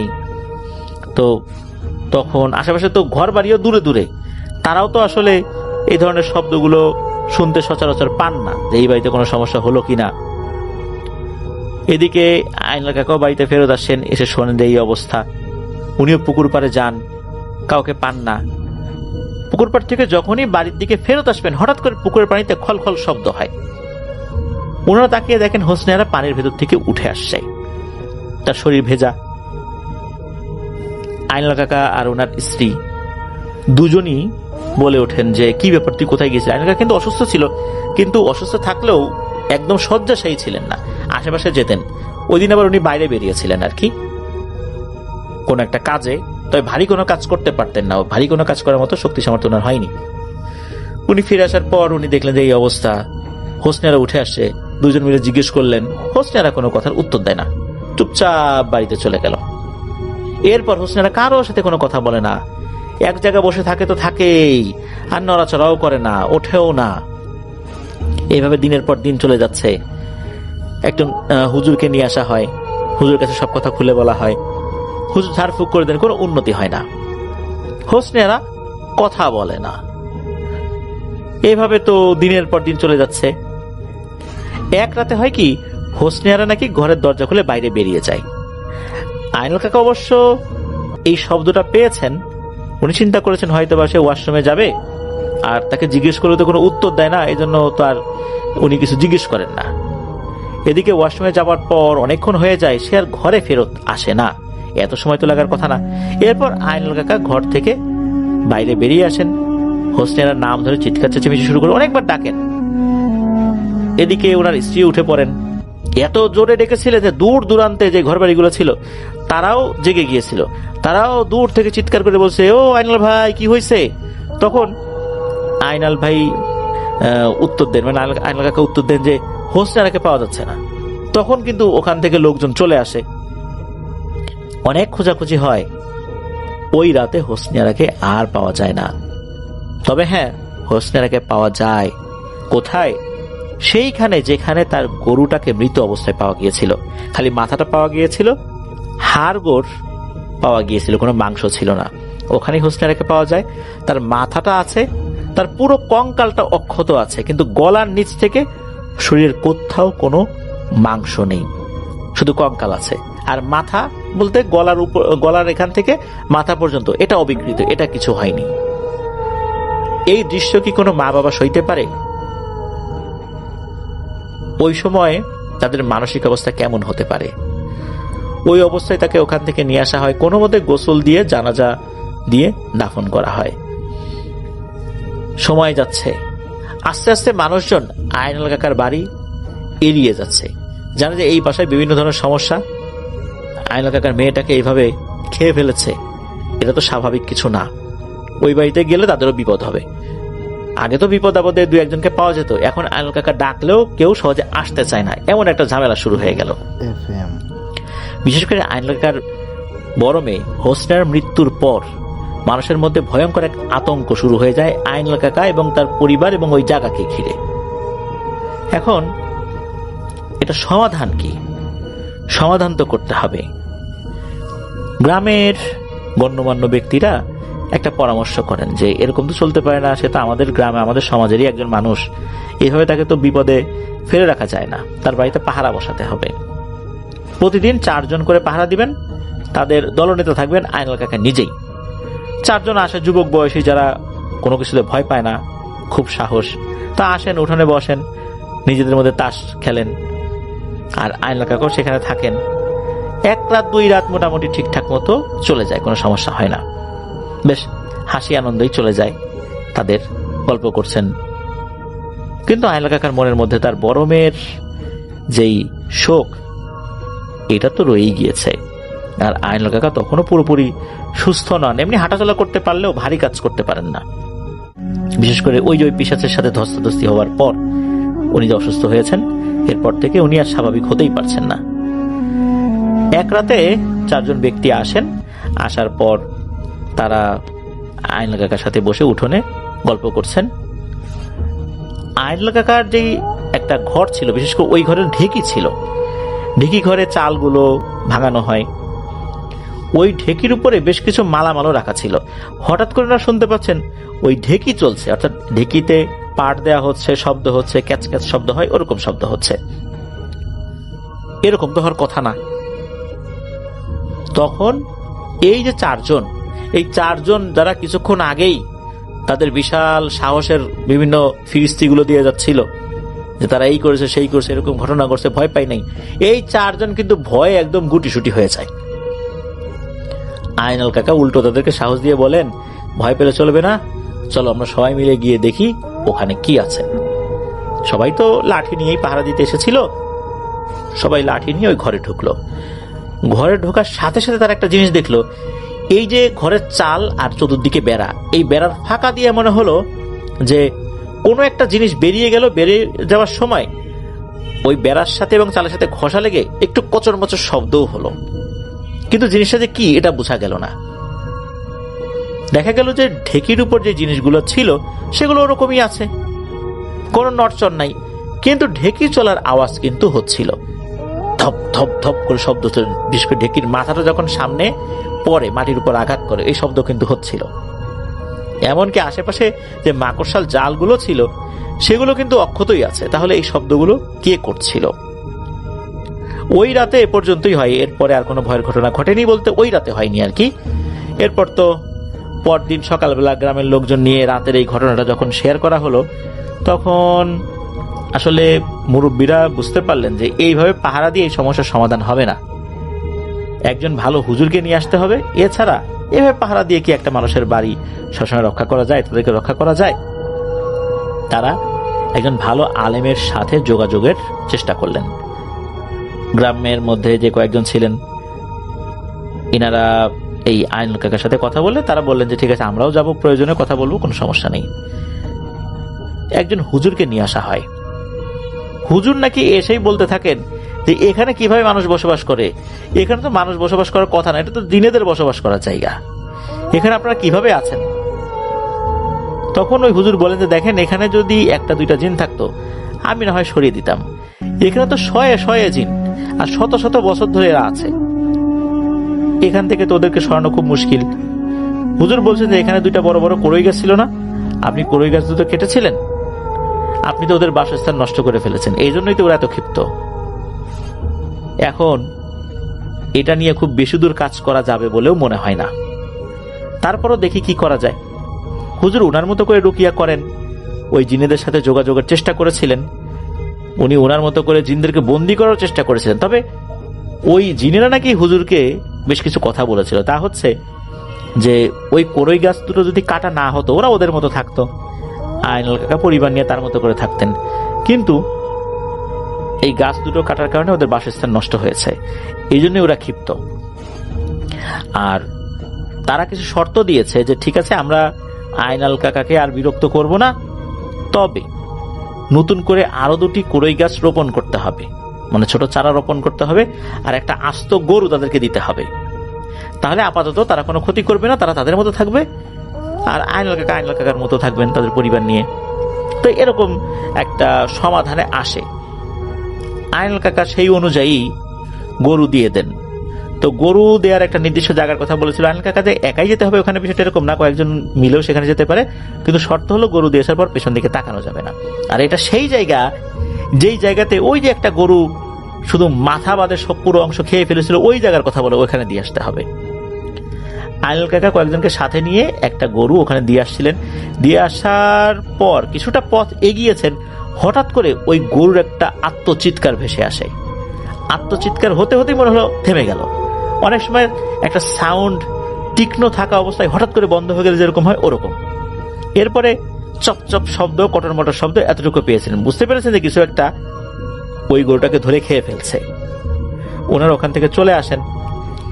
পরদিন ওখানে যাবার পর ওই গরুর মাথাটাই শুধু ছিল, বডিগুলো এলোমেলো অবস্থায় ছিল, শুধু হাড় পড়েছিল, মাংস ছিল না, ঠিক যেমনটা হয়েছিল প্রথম গরুর মতো, বিশেষ করে যে গরুটাকে খেয়ে ফেলা হয়েছিল।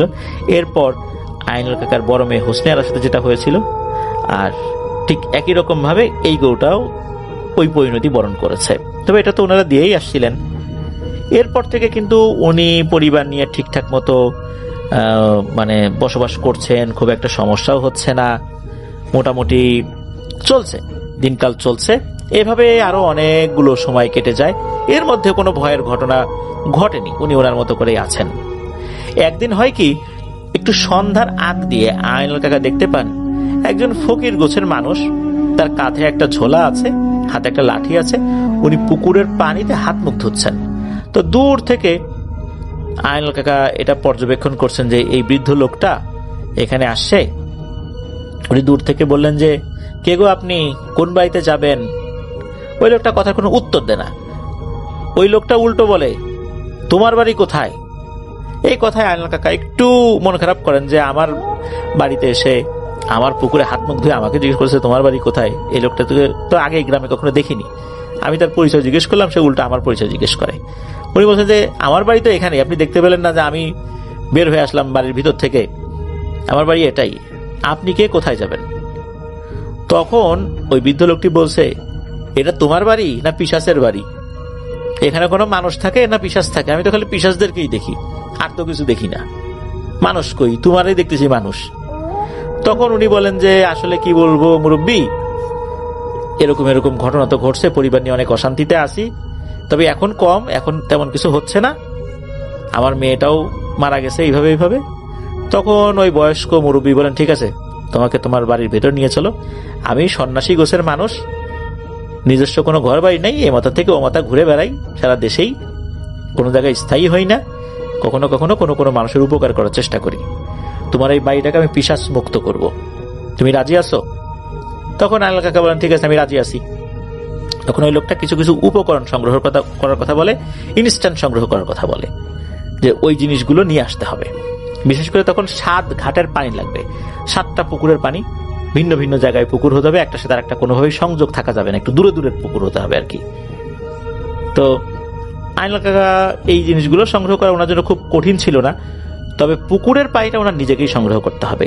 তবে ওই বৃদ্ধ লোকটা বলে দিয়েছিল যে পুকুরের পানি সংগ্রহ করার সময় পেছন থেকে অনেকেই ডাক দেবে, কথা বলার চেষ্টা করবে, কিন্তু কোনোভাবেই সেগুলোর উত্তর দেওয়া যাবে না। উনি সন্ধ্যার পরপরই পুকুরের পানি সংগ্রহ করার জন্য, বিশেষ করে ঘাটের পানি, মানে 7 ঘাট থেকে পানি নিয়ে আসতে হবে। প্রথম ঘাট দ্বিতীয় ঘাট থেকে পানি আনছেন, 2টা ভিন্ন ভিন্ন পুকুর থেকে। তৃতীয় ঘাটে যখন গিয়েছেন পানি আনবেন, নিয়েছেন, যেই না ঘাট বেয়ে উপরে উঠেছেন, হঠাৎ করে পেছন থেকে ডাক আসে, বাবা আমাকে নিয়ে যাও, আমি আর একা থাকতে পারছি না। কণ্ঠস্বরটা ওনার খুব পরিচিত, ওনার মনে পড়ে যায়, আরে এ তো আমার বড় মেয়ে হোসনে আরার কণ্ঠ, সে তো অনেক আগেই পিশাচদের আক্রমণে এ দুনিয়া ছেড়ে চলে গেছে।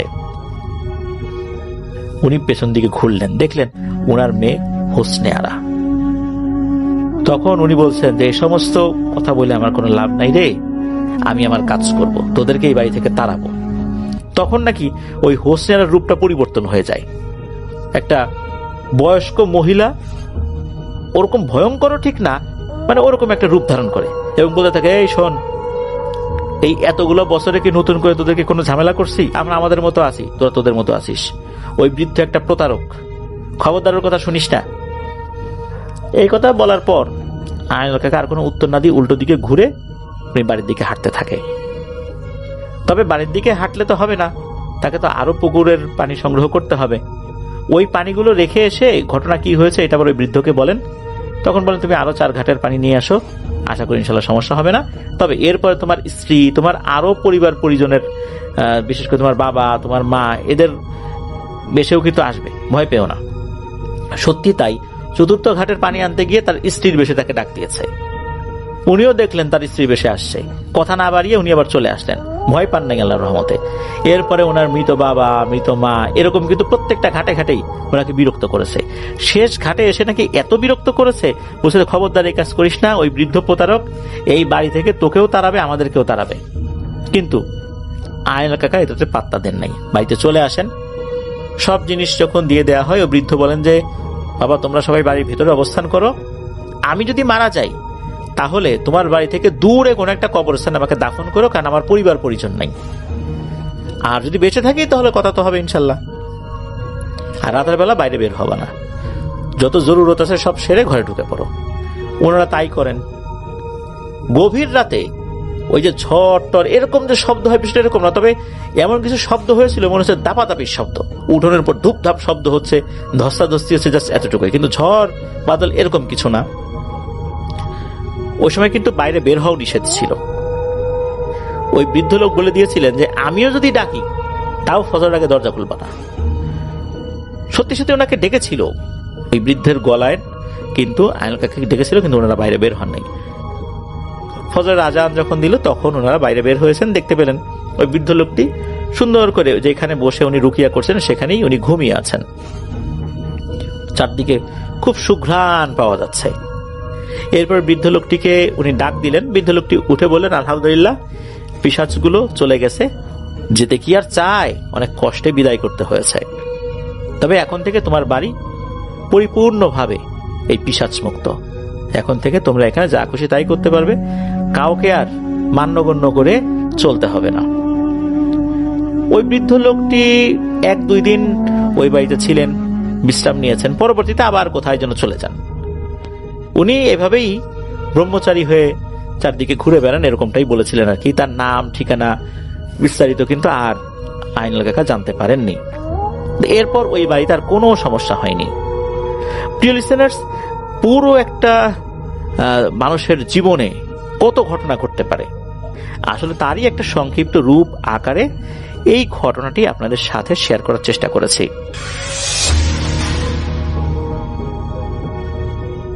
রবার্ট টেইম নামে একজনের কাছ থেকে কালেক্ট করা হয়েছে এবং ঘটনাটি তার পূর্বপুরুষদের একজনের সাথে ঘটে যাওয়া একটি ঘটনা। অনেক পুরনো, পূর্বপুরুষদের কয়েক সিঁড়ি আগে 1700 শতাব্দীতে ঘটেছিল ঘটনাটি। তো আমি এখানে তার গ্রেট গ্র্যান্ডফাদার হিসেবেই অ্যাড্রেস করব সুবিধার্থে, মানে আমার শেয়ার করার সুবিধার্থে, এবং ঘটনাটি আমার মতো করে আমি শেয়ার করব। তো রবার্টের গ্রেট গ্র্যান্ডফাদার তিনি সেই সময়কার ইউরোপের কোন একটা দেশের সেনাবাহিনীতে কাজ করতেন এবং সেখানকার ফিল্ড অফিসার ছিলেন তিনি। তো তখনকার ব্যাপারগুলো ছিল এরকম, তারা এক এক জায়গায় তাদের দায়িত্ব ন্যস্ত থাকতো, যখন প্রয়োজন হতো তাদের দেখা যেত যে কমান্ড থেকে ডাকা হতো, তারা এক জায়গায় যেত বা বিভিন্ন কাজে তাদেরকে ন্যস্ত করা হতো।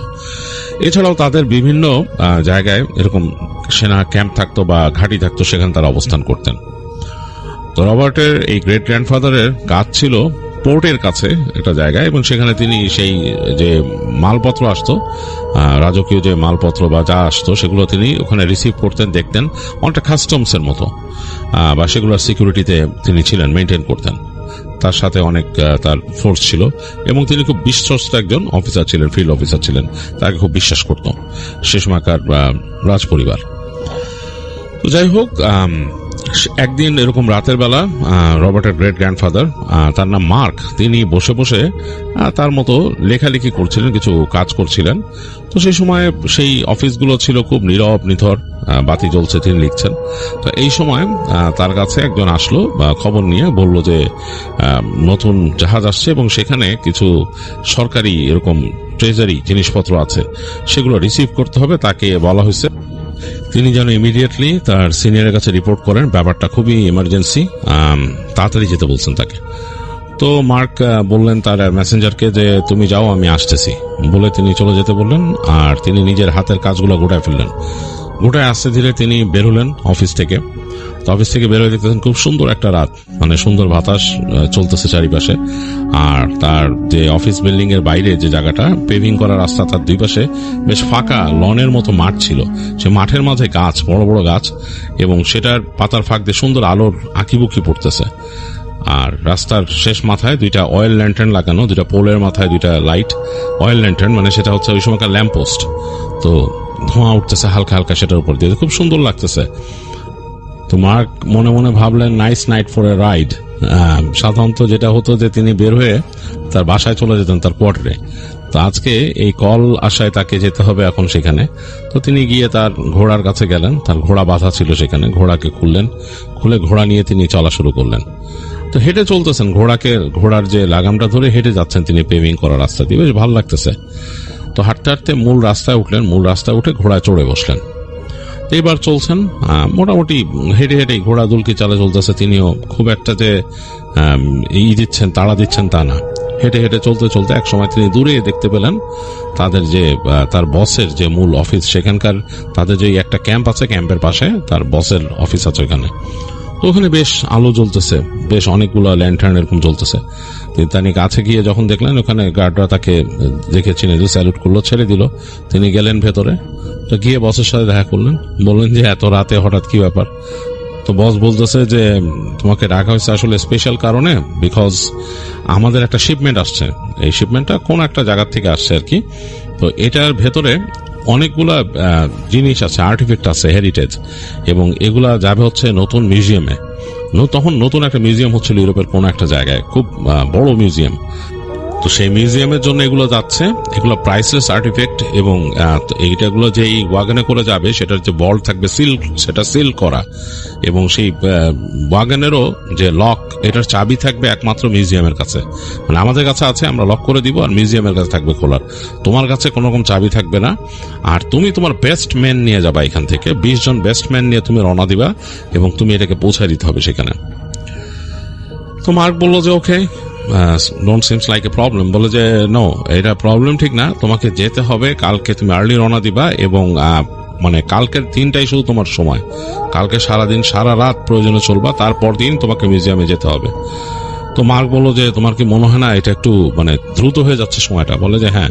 মার্ক বললো রাতের বেলা এটা পথ চলাটা ঠিক হবে না, জঙ্গলের ভেতর দিয়ে এটা ঠিক জায়গা না। আমি বরং যদি সে গেল কাছে গিয়ে তাদের ওই ম্যাপ বের করলো এখানকার, বললো যে আমি যদি এখান থেকে দিনের বেলা অমুক জায়গায় যাই তো ওখানকার যে সরাইখানা আছে ওখানে মানে রেস্ট নেই, তারপর সেখান থেকে পরদিন আবার ভোরবেলা রওনা দিব। বলছে না, রাতেও পথ চলতে হবে, কারণ তারপর দিনই সকাল 10টার মধ্যে তোমাকে ওখানে থাকতে হবে এগুলো নিয়ে।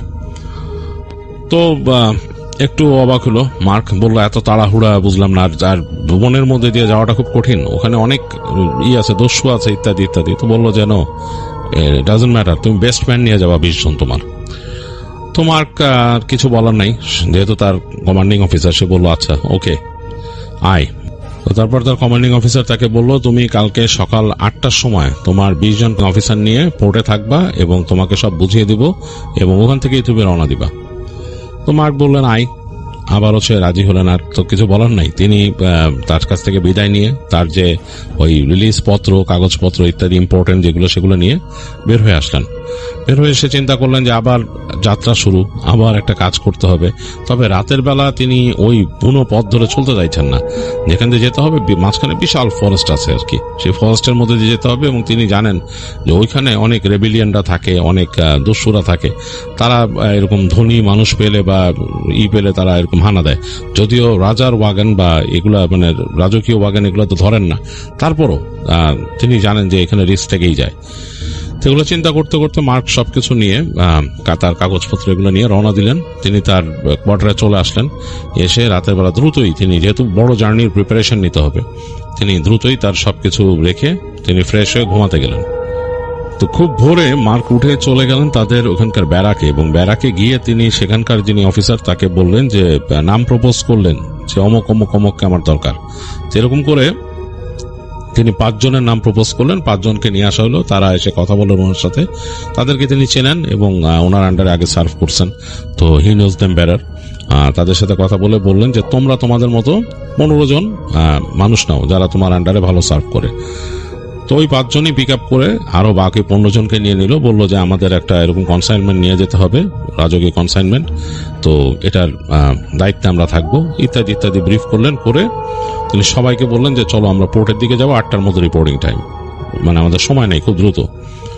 তো যাই হোক, তিনি তার মতো চলে আসলেন এবং দেখলেন যে ঠিক 8টা বাজার 20 মিনিট আগেই তার যে অফিসের সামনে একজন 20 জন পুরোপুরি তাদের সাজে সজ্জিত হয়ে ঘোড়া নিয়ে চলে আসছে। তো তার কাছে বেশ ভালো লাগলো এই নিয়মানুবর্তিতা দেখে। তারপর সবাইকে নিয়ে তিনি রওনা দিলেন সে পোর্টের দিকে, এবং আসলে 8টার মধ্যে তারা পৌঁছে গেলেন, একদম এক্সাক্ট টাইমে সেখানে পৌঁছালেন। পৌঁছানোর পর দেখলেন যে ঠিকই পোর্টের বাইরে, মানে পোর্টের গেটের বাইরে একটা অংশে বিশাল একটা স্টেজ ওয়াগন দাঁড়ানো, এবং এটা খুব সুন্দর করে অদ্ভুতভাবে সিল করা। এরকম সিল করতে তিনি দেখেননি এর আগে কিছুকে, মানে এটার 2 পাশ থেকে মেটাল বার দিয়ে পুরো দরজা সিল করে দিয়েছে, এবং সেটার মধ্যে মোটা মোটা 3টা তালা ঝুলতেছে, এবং ওই পাশেও 3টা তালা ঝুলতেছে। এবং বুঝলো যে ভেতরের দিকেও কোনো মেটাল একটা বক্সের মতো কিছু লাগানো আছে বা বসানো আছে ভিতরে। কারণ হচ্ছে যে এই স্টেজ বাগানের এই পাশে জানালা ছিল, এই সারসির ওই পাশে কাচের ও পাশে দেখতেছে তিনি এরকম মানে মেটাল দেখা যাচ্ছে, তার মানে ওইটা মানে হয়তো বন্ধ করে দিচ্ছে বা বড় কোনো বক্স এটার মধ্যে বসানো আছে, যেটার কারণে এরকম। তো তিনি চিন্তা করছে এটা খুলবে কিভাবে। পরে বুঝতে পারলেন যে মেকানিজমটা, যে এই দরজাটা ভাঁজ হয়ে যাবে, এই যে তালা খুললে এটা অনেকটা পাল্লায় পাল্লায় ভাঁজ হয়ে খুলবে, স্পেশাল ভাবে বানানো। যাক, মার্ক এরকম ওয়াগন আগে দেখেন নাই, তিনি ফার্স্ট দেখলেন এটা মানে স্পেশালি মেড, এবং এটার সাথে বড় বড় মানে খুব দানবীয় সাইজের 3টা ঘোড়া লাগানো, এবং সেই সামনে যে বড় ল্যান্টার্ন গুলো লাগানো, ল্যান্টার্ন সেটাও খুব পাওয়ারফুল ল্যান্টার্ন বোঝা যাচ্ছে, আর বেশ সুন্দর। কোচওয়ানের যে চেয়ার সেটাও সুন্দর। তো বেশ ভালো লাগলো তার কাছে এই গাড়িটা দেখে। তো এই সময় দেখলেন যে তার ওখান থেকে তার কমান্ডিং অফিসার তিনি হেঁটে আসছেন ভেতর থেকে, তার হাতে এরকম একটা লেটার মানে চিঠি, সেটা আটকানো, সিল করা উপরে। তো সেটা এনে তার হাতে দিলেন, দিয়ে বললো যে এটা মিউজিয়ামের হাতে দিবেন, মানে মিউজিয়ামের যে ওখানকার কিউরেটর সে এটা নিবে, এবং এই তো তারপর তোমার কাজ শেষ mark, thank you very much. তারপর তুমি ফিরে আসতে পারো, তোমাকে 7 দিনের ছুটি দেওয়া হবে এরপরে। তো ছুটির কথা শুনে মার্ক খুব খুশি হয়ে গেল। সে সাধারণত এরকম স্পেশাল ছুটি পায় না, মানে হঠাৎ করে 7 দিনের ছুটি এরকম। তো সে খুশি হয়ে সে তার কমান্ডারকে থ্যাংক ইউ দিল, দিয়ে সে বলল যে তোমার কোথায়, কোচম্যান কই? তো তখন দেখলো যে কোচম্যান আসছে ভেতর থেকে, এবং সে specially assigned to carry this thing. তো সে আসলো, এসে সে ওই কোচে বসলো, তার সাথে পরিচয় হলো।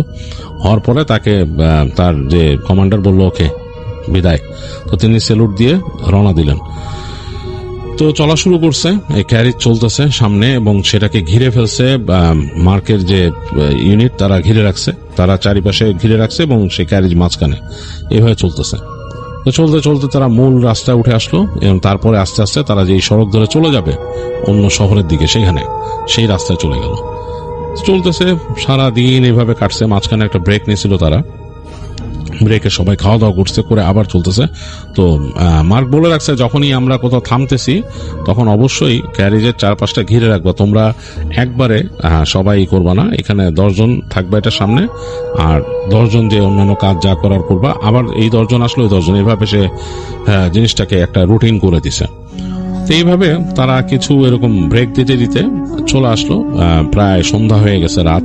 তখন তারা ওই যে সরাইখানার কথা বলছিল, সেই সরাইখানার কাছাকাছি চলে আসছে মার্কের। তো মার্ক অনেক সময় আছে যে নিজের মতো কিছু সিদ্ধান্ত নিতে চলার পথে। তো সে একবারও চিন্তা করছিল যে আমি এক কাজ করি, এখানে থেকে যাই সরাইখানায়, এখানে থেকে ভোরে, মানে খুব আর্লি, মানে রাত যখন মানে লেট হয়ে যাচ্ছে, পড়ে যাচ্ছে, রাত যখন শেষ হয়ে যাচ্ছে, তখন খুব আর্লি মর্নিং এ বের হই। কিন্তু পরবর্তী চিন্তা করলো যে না, আসলে সময় মেকআপ করতে পারবো না, তাহলে তো সময় যদি মেকআপ করতে না পারি, এবং আমাকে বলছে যে এটা একটা মিউজিয়ামের ব্যাপার এবং সেখানে পৌঁছাইতে হবে টাইম মতো। তো পরে চিন্তা করলো যে না, আমি বরং আমি যদি আরো দ্রুত চলতে পারি, আমি যদি পৌঁছায় যেতে পারি মিউজিয়ামের সময়ের আগে, সেটা তো আমার জন্য ভালো। এই চিন্তা করে আর থামলো না সেখানে, সবাইকে বললো যে এই সরাইখানার পরে একটু সামনের ফাঁকা জায়গা আছে, ওইখানে যে একটা ব্রেক নিতে পারো, তারপর আমরা চলে যাব, আবার রওনা দিব। এবং এরপর তো কিন্তু বনের পথ শুরু হয়েছে। তো সবাই মোটামুটি প্রিপেয়ার হয়ে গেল, এরকম এক জায়গায় থেমে তারা সবাই একটু মানে ফ্রেশ হয়ে গেল, ফ্রেশ হয়ে তারপর আবার রওনা দিল। তো চলতেছে এরপর সেই বনের পথ শুরু হয়েছে। বনের পথটা একেবারে অন্যরকম। দেখা যাচ্ছে যে রাতের বেলা ঠান্ডা বেড়ে গেছে, ওই জায়গায় কুয়াশা ভেসে বেড়াচ্ছে এদিক ওদিক, এলোমেলো ডালপালা, এবং এর মাঝখান যে রাস্তাটা চলে গেছে, রাস্তা কোনো জায়গায় মসৃণ, কোনো জায়গায় অমসৃণ। অনেক এখান থেকে অনেক ক্যারেজ চলে, এর জন্য সেটার একটা ব্যবস্থা আছে, কিন্তু বেশ ভৌতিক রাতের বেলা। তো তাদের যে ওয়াগান, সেটার সামনে তারা কিন্তু বাতি জ্বালাইছে, লণ্ঠনগুলো জ্বালাইছে, এবং তখন বুঝলো যে এই লণ্ঠনগুলো যে অনেক বড় লাগছিল, এর কারণ হচ্ছে এটার আলো ব্যাপক, চারিপাশে ছড়া যায়। তো এই ফাঁকে মার্ক চলে আসলো সেই যে কোচম্যান, তার কাছাকাছি তার ঘোড়া নিয়ে আসলো এবং তাকে জিজ্ঞেস করতেছে যে কতদিন ধরে এরকম করো। তো কোচম্যান বলতেছে আমার কাজই এটা, আমি সবসময় স্পেশাল যে কনসাইনমেন্ট এগুলো ক্যারি করি। বলতেছে যে স্পেশাল? মার্ক বলতে কি আছে ভিতরে? বলে আছে মিউজিয়ামের জিনিস আছে, আর্টিফ্যাক্ট অনেক দামি এবং এগুলো প্রাইসলেস, এগুলা যাচ্ছে, এটা অন্য জায়গাতে আসছে, যে মিউজিয়ামে যাবে বুঝতে পারতেছে, এবং যে মিউজিয়ামটা তৈরি হচ্ছে এটা খুব বড় মিউজিয়াম হবে, মানে পৃথিবীর মধ্যে নাম করা হবে এখানে। তো এর জন্য যাচ্ছে এটা, এবং খুব প্রেশাস কনসাইনমেন্ট। তো বলছে তুমি জানো না? মার্ক জিজ্ঞেস কি আছে ভিতরে, জাস্ট ফ্রেন্ডলি একটা কোয়েশ্চেন সে করতেছে। বলছে না, আমি জানি না, আর আমার জানলেও তোমাকে বলার অথরিটি নাই। তো এই বলে চলতেছে। তো মার্ক একটু অবাক হলো যে মানে লোকটা একদম কাঠকোট্টা টাইপের, সে কোনো মানে কথাই বলতে চায় না।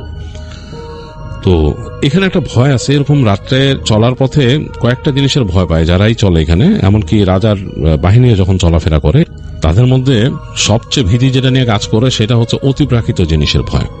মানে সে সময় ওই মেডিভেল টাইমে অনেক বেশি উইচ হান্ট হয়েছিল, তো এটা তো বেশি দিন হয় নাই তখনও। মানে ওই সময় তারা ভয় পেত যে এই উইচরা লুকায় আছে বনের মধ্যে কোথাও, আবার উইচদের আত্মাও আছে, তারা বিশ্বাস করত। এবং নানা রকম আরো অনেক অতি প্রাকৃতিক জিনিস তারা দেখছে, অনেকে দেখছে এবং শুনছে, এবং তারা ভয় পেত, কারণ জঙ্গল অনেক ডেন্সড, বিশাল বন। এর মধ্যে আরেকটা ভয় ছিল হচ্ছে আউটলয়ের ভয়। অনেকেই ছিল ডাকাত হয়ে গেছিল, এবং ডাকাতরা এরকম বড় কোনো মার্চেন্ট বা কোনো পেলে থামায় সেগুলোকে ডাকাতি করতে, মেরে ফেলতো যারা থাকতো, তাদের সবাইকে তারা শেষ করে দিত এখানে। তো এই ডাকাতদের একটা ভয় ছিল, আর ভয় ছিল উলফের প্যাক।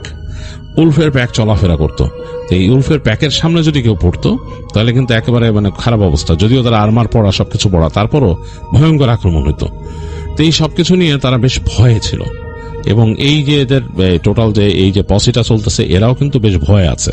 রাতের বেলা এই ল্যান্টার্নের আলোতে যতদূর যাচ্ছে, তাদের এই যে ক্যারিজটার সামনে 2টা ল্যান্টার্ন, পাশে ল্যান্টার্ন 2টা, মানে বেশ আলো ছড়াচ্ছে, তারপরও তারা ভয়ে ভয়ে আছে। এবং ল্যান্টার্নের আলোগুলা এই যে সাথে যে যারা এখানে যারা সোলজার আছে, তাদের যে আর্মার আছে সেটার মধ্যে লেগে চমকাচ্ছে। আর্মারগুলো একদম পলিশ করা আর্মার, সেগুলোর মধ্যে চমকাচ্ছে।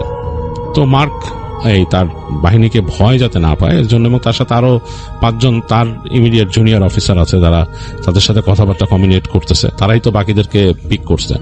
তো সবাইকে বেশ চিয়ার আপ করার চেষ্টা করলো। সামনে চলে যাচ্ছে, অনেক সময় ছোটখাটো জোক করতেছে, কথা বলতেছে, যাতে অন্যরা চিয়ার আপ থাকে। এভাবে করতে করতে তার যে জুনিয়র অফিসার যারা ছিল তার মধ্যে একজন এসে বলল যে, বস, সামনে একটা আছে, বাঁক আছে, এবং বাঁকের বাইরে একটা ছোট্ট স্ট্রিম আছে। এই স্ট্রিমটা খুব খারাপ, আমাদের কিন্তু এটা ক্রস করতে হবে। এই হাঁটু পানির নিচে পানি, বাট ওই জায়গাটা কিন্তু আসলে ভয়ের। তো মার্ক তখন জিজ্ঞেস করতেছে যে কি জন্য ভয়ের? বলে ওইখানে উইচ আছে। বলে মানে? বলে ওইখানে সবাই বিশ্বাস করে যে ওখানে একটা উইচ আছে, এবং সেই উইচের টোটাল যেই জায়গা ছিল সেই জায়গাটা সবকিছু পরবর্তীতে রাজার ইরা পোড়াই দিছিল। তো মানুষ বিশেষ করে যে উইচ এখন ওইখানে আছে, এবং এ কিন্তু মানুষকে ক্ষতি করে, এবং অনেকের কাছে লোক মুখে শোনা যায় সে নাকি মানুষকে বিভিন্ন রকমের প্রবলেম করছে। তো তখন মার্ক বলে যে এখন এটা নিয়ে চিন্তা করে লাভ নাই, আমাদের যদি ওই স্ট্রিমের উপর দিয়ে যেতে হবে, কোনো সমস্যা নাই, উই মাস্ট ক্রস। এটা বলে সে বলে, সাহস দাও সবাইকে, বলো কোনো ব্যাপার না, আর এটা নিয়ে বেশি আলোচনা করার কিছু নাই। তো এটা বলে মার্ক নিজে একটু সামনে চলে আসলো পুরো ফসির, এবং চলা শুরু করলো। তো তাদের চলতেছে, তাদের যে ওয়াগন চলতেছে, শব্দ একঘেয়ে চাকার শব্দ, ঘোড়ার খুরের শব্দ, কেউ কারোর সাথে কথা নেই। আর্মারে ঘষা লাগতেছে, মানে আর্মার তো সব মেটালের, শরীরের মধ্যে ঘষা লাগতেছে যারা নড়াচড়া করতেছে, এরকম একটা অবস্থা। আর রাতের বন তো জেগে উঠছে, মানে বিভিন্ন রকমের পোকামাকড়ের শব্দ, দূরে পেঁচা ডাকতেছে, এবং অন্যরকম একটা শব্দ। তো যাই হোক, এর মধ্যে চলতে চলতে হঠাৎ করে বেশ জোরে সোরে একটা মানে পানির স্রোতের শব্দ পাওয়া শুরু করলো। ওরা যেতে যেতেই মার্কি মানে জিনিসটা ফার্স্টের দিকে পাওয়া শুরু করছে, মানে স্নো স্নো করে শব্দ হচ্ছে। তো সে বুঝলো সেই যে স্ট্রিমের কথা বলছিল ওটার কাছে মনে চলে আসছে। তো সে সবাইকে বললো, তোমরা আসতে থাকো, আমি একটু এগিয়ে যাই, বলে সে রওনা দিল, একটু এগিয়ে গেল সামনে। তো যেতে যেতে বেশ খানিকটা এসে এক জায়গায় দাঁড়াইছে, কারণ তার ওই যে তাদের যে ওয়াগনের আলো এতটুকুই আসতেছে, এরপর আর যাচ্ছে না। শব্দ পাইতেছে, বেশ সর করে পানি যাচ্ছে। তো সে ওদেরকে সিগন্যাল দিল আসার জন্য। তো আস্তে আস্তে আসলো তারা। আসার পর আলোটাও তো এগিয়ে আসছে ওয়াগনের, দেখতেছে যে এইখানে একটা স্ট্রিম, এবং স্ট্রিমটা তার সাথে যে তার যে জুনিয়র অফিসার বলছিল যতটুকু, তার থেকে বেশ গভীরই মনে হচ্ছে। তার যে জুনিয়র অফিসার বলছিল যে প্রায় হাঁটু পানি হবে, তো না, তার থেকে বেশি পানি দেখতেছে, এবং খরস্রোত, আরো স্রোত বেশি। তো সে তখন ডাক দিল, সে অফিসারকে বলল যে কি ব্যাপার, তুমি না বলছিল যে পানি একটু? বলে যে আমি তো আসলে দেখি নাই, আমি যা শুনছি সেটাই তোমাকে বলছি, বাট এখন তো মনে হচ্ছে যে এটা আরো রাফ। ওকে, তো এখান থেকে সাবধানে যেতে হবে, জায়গাটা একটু ঢালুও আছে, মানে ওয়াগন পার হতে গেলে, ওয়াগন তো ভার, যদি এখানে ওই যে দেখাচ্ছে যে কতগুলো পাথর টাথর কাত হয়ে গেলে, পড়ে গেলে সমস্যা। তো মোটামুটি একটা তারা অ্যাসেসমেন্ট করে বললো আস্তে ধীরে এগোতে হবে এইভাবে। আর তাদের এই যারা ইউনিট ছিল তাদের সোলজারদেরকে বললো ঢালু সাইডে তারা তোমরা বেশি থেকো, যদি ওয়াগন কাত হয় তাহলে যাতে হাত দিয়ে ওটাকে ধাক্কা দিয়ে সোজা করা যায়। আর মার্ক পার হয়ে গেল, সেটা দেখলো যে সে পার হওয়ার সময় তার ঘোড়ার পায়ের অনেকখানি ডুবে গেছে পানিতে। আস্তে আস্তে ওই পাশে উঠলো, ওই পাশে উঠে সে ওখানে দিচ্ছে। তখন সে দেখতেছে যে এই ছোট এই যেটাকে বলে স্ট্রিম বা ঝর্ণা, ঝর্ণার যে স্রোত চায়, যেটা খালের মতো আর কি, তো সেটার ওই পাশ থেকে তাদের যে এই ওয়াগন আস্তে আস্তে করে পানিতে নামছে, ওয়াগনে ঘোড়াগুলা নামলো, এবং এগুলা কেমন যেন ছটফট করতেছে, তারা একটু মানে অস্থির হয়ে গেছে, মাথা নাড়তেছে, কেশর নাড়তেছে, একটু অস্থির হয়ে গেছে।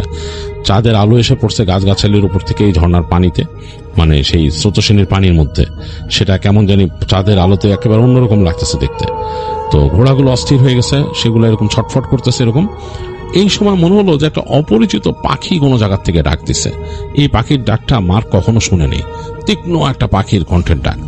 শুনে মনে হলো যে তার যে ইরা আছে, সোলজার আছে, তারা বেশ মানে অস্থির হয়ে গেল, মাথায় দিক করতেছে। তার যে ইমিডিয়েট যে জুনিয়র অফিসার, সে তাড়াতাড়ি মার্কের কাছে চলে আসলো, সে এখানে ছিল, মানে বেশ দূরে না। সে আসলে এসে বললো কি এই যে উইচের কার্যক্রম শুরু হয়েছে এখানে, এটা উইচ। তো মার্ক বলছে, আরে উইচ এইভাবে পাখির মতো ডাকে নাকি, কি বলো তুমি এসে? তো সে মার্ক নিজে তলোয়ার বের করে ফেলছে, বের করে সে তাকাচ্ছে এদিক ওদিক। এই সময় মনে হলো তাদের সবগুলো ঘোড়াই অস্থির হয়ে গেল। মানে মার্কের নিজের ঘোড়াই মানে এরকম ডাক দিয়েছে নাক দিয়ে এবং সে পা ঠুকতেছে মাটিতে। এরকম সাধারণত সে জানে যে উলফ যদি আশেপাশে এসে পড়ে ঘোড়া এরকম করা শুরু করে। তো সে বললো যে এখানে আমার মনে হয় উলফের কোনো আছে, প্যাক আছে আশেপাশে। এরকম সময় শব্দ পাওয়া শুরু করলো তার আশেপাশে, যে মনে হচ্ছে যে তাদেরকে সারাউন্ড করে ফেলতেছে উলফ, একটা ঝর্ণার এদিক ওদিক দিয়ে পুরা। মানে কেমন উলফের যে ডাক, নিজেরা নিজেরা কমিউনিকেট করা ডাক, না হাউলিং না, নিজেরা নিজেরা কমিউনিকেট করা ডাক, সেটা পাচ্ছে। তো মার্ক কিন্তু মানে বেশ অস্থির হয়ে গেছে, কি করবে। এর মাঝে তাদের ওয়াগন কিন্তু নামায় ফেলছে স্ট্রিমের মধ্যে, এবং ওয়াগনের নিচের চাকা মানে যে চাকার যে নিচের অংশ মানে পা দানি যেখানে থাকে ওই পর্যন্ত পানি যাচ্ছে দেখতেছে, ছরছর করে যাচ্ছে ওইখান দিয়ে। তো এবং ঘোড়াগুলো খুব আস্তে আস্তে টানতেছে, কিন্তু ঘোড়াগুলো অস্থির হয়ে গেছে, ডাকতেছে, মাথায় এরকম ঝাঁকি দিতেছে বারবার। তো তার যে সোলজাররা ছিল এই পাশে ওয়াগনের এই পাশে, তারাও বেশ তৎপর হয়েছে যে যদি কাত হয়ে যায় কি হবে, কিন্তু তারাও বেশ মানে টেনশনে আছে। তারাও মনে হয় এদিক ওদিক তাকাচ্ছে বারবার, যে কোনো শব্দ অন্যরকম ভাবে পায় কিনা। তারা যে শব্দগুলো পাইতেছে এটাই কেমন লাগতেছে তাদের কাছে। হঠাৎ করে ওই পাখির ডাকটা আরো 2-3 আসলো, আর এই সময় ওয়াগনের ঘোড়াগুলো জোরে তাড়াতাড়ি সামনে যাওয়ার চেষ্টা করলো। সামনে যাওয়ার চেষ্টা করাতেই ওয়াগনটা সামনের দিকে বাড়লো, বেড়ে তার একটা চাকা মনে হলো পাথরের খাদে পড়ে কাত হয়ে গেল এই পাশে। তো সোলজাররা সবাই ধরে বসলো এই পাশে, ধরে বসে চাপ দিচ্ছে এটাকে সোজা করার জন্য, কিন্তু এটা সোজা করতে পারতেছে না, অনেক কষ্ট এবং অনেক ওজন ভেতরে মনে হচ্ছে, মানে ভালো ওজন এরকম। তো ওরা প্রচন্ড ঠেলতেছে, কিন্তু ঠেলতে ঠেলতে দেখা গেল যে তারা পারলো না। তাদের মধ্যে 2-3 জন ধূপধাপ করে পড়ে গেল, এই ঝর্ণার মধ্যে পড়ে গেল, মানে এই যে স্ট্রিমের মধ্যে পড়ে কিছুটা সামনে চলে গেল। মেটাল পড়ছে, পাথরের মধ্যে শব্দ হলো, তাদের শরীরে আর্মার আছে। এরপর কড়কড় করে শব্দ করে পুরো ওয়াগনটা কাত হয়ে গেল এক সাইডে, এবং একটা বোল্ডার ছিল বড়, বোল্ডারের মধ্যে আটকায় গেল ওয়াগনের একটা সাইড। তো দেখতেছে যে পুরো পড়ে যায়নি, সাইড হয়ে গেছে এরকম, আর কড়কড় করে। আর ঘোড়াগুলা ছোটার জন্য একদম ওখান থেকে পাগল হয়ে গেছে, এবং তারা আরো টানার চেষ্টা করতেছে সামনে। তো কোচম্যান যে ছিল সে চিৎকার করতেছে যে সে তো এরকম কাত হয়ে পড়ে যাচ্ছে। তো সে কোনো মতো ঝুলে থেকে বলতেছে যে তোমরা এখানে সোজা করো, এটাকে সোজা করো। তো এরা আবার চেষ্টা করতেছে সোজা করার জন্য, আর ঘোড়াগুলাকে এখন বলতেছে ছেড়ে দিয়ে সামনে বাঁধতে। তো ঘোড়া ছাড়তে একজন গেল, এই সময় ঘোড়াগুলো প্রচন্ড টান দিল। টান দেওয়াতে সামনের অংশের চাকাটা একটু ঘুরছে, এবং এই পিছনের চাকাটাও মনে হয় একটু পিছলাই গেছে, এবং এই যে বোল্ডারের সাথে বেঁধে গেছে ওইটা ছুটে গেল। ওয়াগনটা পুরা কাত হয়ে গেল, এখন ঠাস করে কাত হয়ে গেল। কাত হয়ে ছেঁচড়ায় সামনে যে পড়লো, মানে বুঝলো যে বেশ গেছে, মানে এটা কাত হয়ে একদম ছেঁচড়া এই পাশে চলে গেছে। মার্কেট তো একেবারে দিশাহারা অবস্থা, সে চিন্তা করছে কি করবে। অন্ধকার, এই পাশের যে ল্যান্টার্ন গুলো ছিল তো নিভে গেছে, আর সামনের একটা ল্যান্টার্নে আলো জ্বলতেছে। মার্ক বলতেছে ওইটাও নিভাইতে, কারণ যদি আগুন ধরে যায় আরেক সমস্যা। সাথে সাথে এখান থেকে তার যে সোলজাররা পানি নিয়ে স্ট্রিম থেকে নিয়ে ওই একজন ল্যান্টার্ন ভেঙে পানিগুলো দিয়ে দিল, যাতে আগুন নিভে যায় ওখানে, যাতে কোনো আগুন না ধরে যায় আবার। তো মার্ক তো একদম বিহ্বল হয়ে গেছে যে মানে কি অবস্থা। এর মাঝে ওই সামনে যে ঘোড়াগুলোকে মানে খুলে দেওয়া হয়েছিল ওয়াগন থেকে, যাতে ওগুলো মানে এই টানাটানি আর না করে, কারণ অনেক করতেছিল, উদ্ভট কাজ কারবার করতেছিল, ওরা টানাটানি করতেছিল, এতে আরো মানে বাজে অবস্থা হইতেছিল। তো ঘোড়াকে খুলে দেওয়ার সাথে সাথে ঘোড়াগুলো ছুট লাগাইছে ওখান থেকে বের হয়ে। তো এই ঘোড়ার পিছে পিছে আবার ওখানকার 2 জন এখানকার যে সোলজার তারা চলে গেছে ঘোড়ার পিছে পিছে ঘোড়া খুঁজতে, মানে ঘোড়াগুলোকে ট্রেস করে আনতে। তো খারাপ অবস্থা, এবং এর মাঝে যেই সোলজার পড়ে গেছে ওইখানে তারা উঠছে, এবং উঠে তারা অনেকে ধরে চেষ্টা করতেছে এটা সোজা করার, অনেক ওজন, এরা সবাই মিলে ওটাকে সোজা করতে পারতেছে না। এই সময় হঠাৎ করে এই স্ট্রিমের ওই পাশে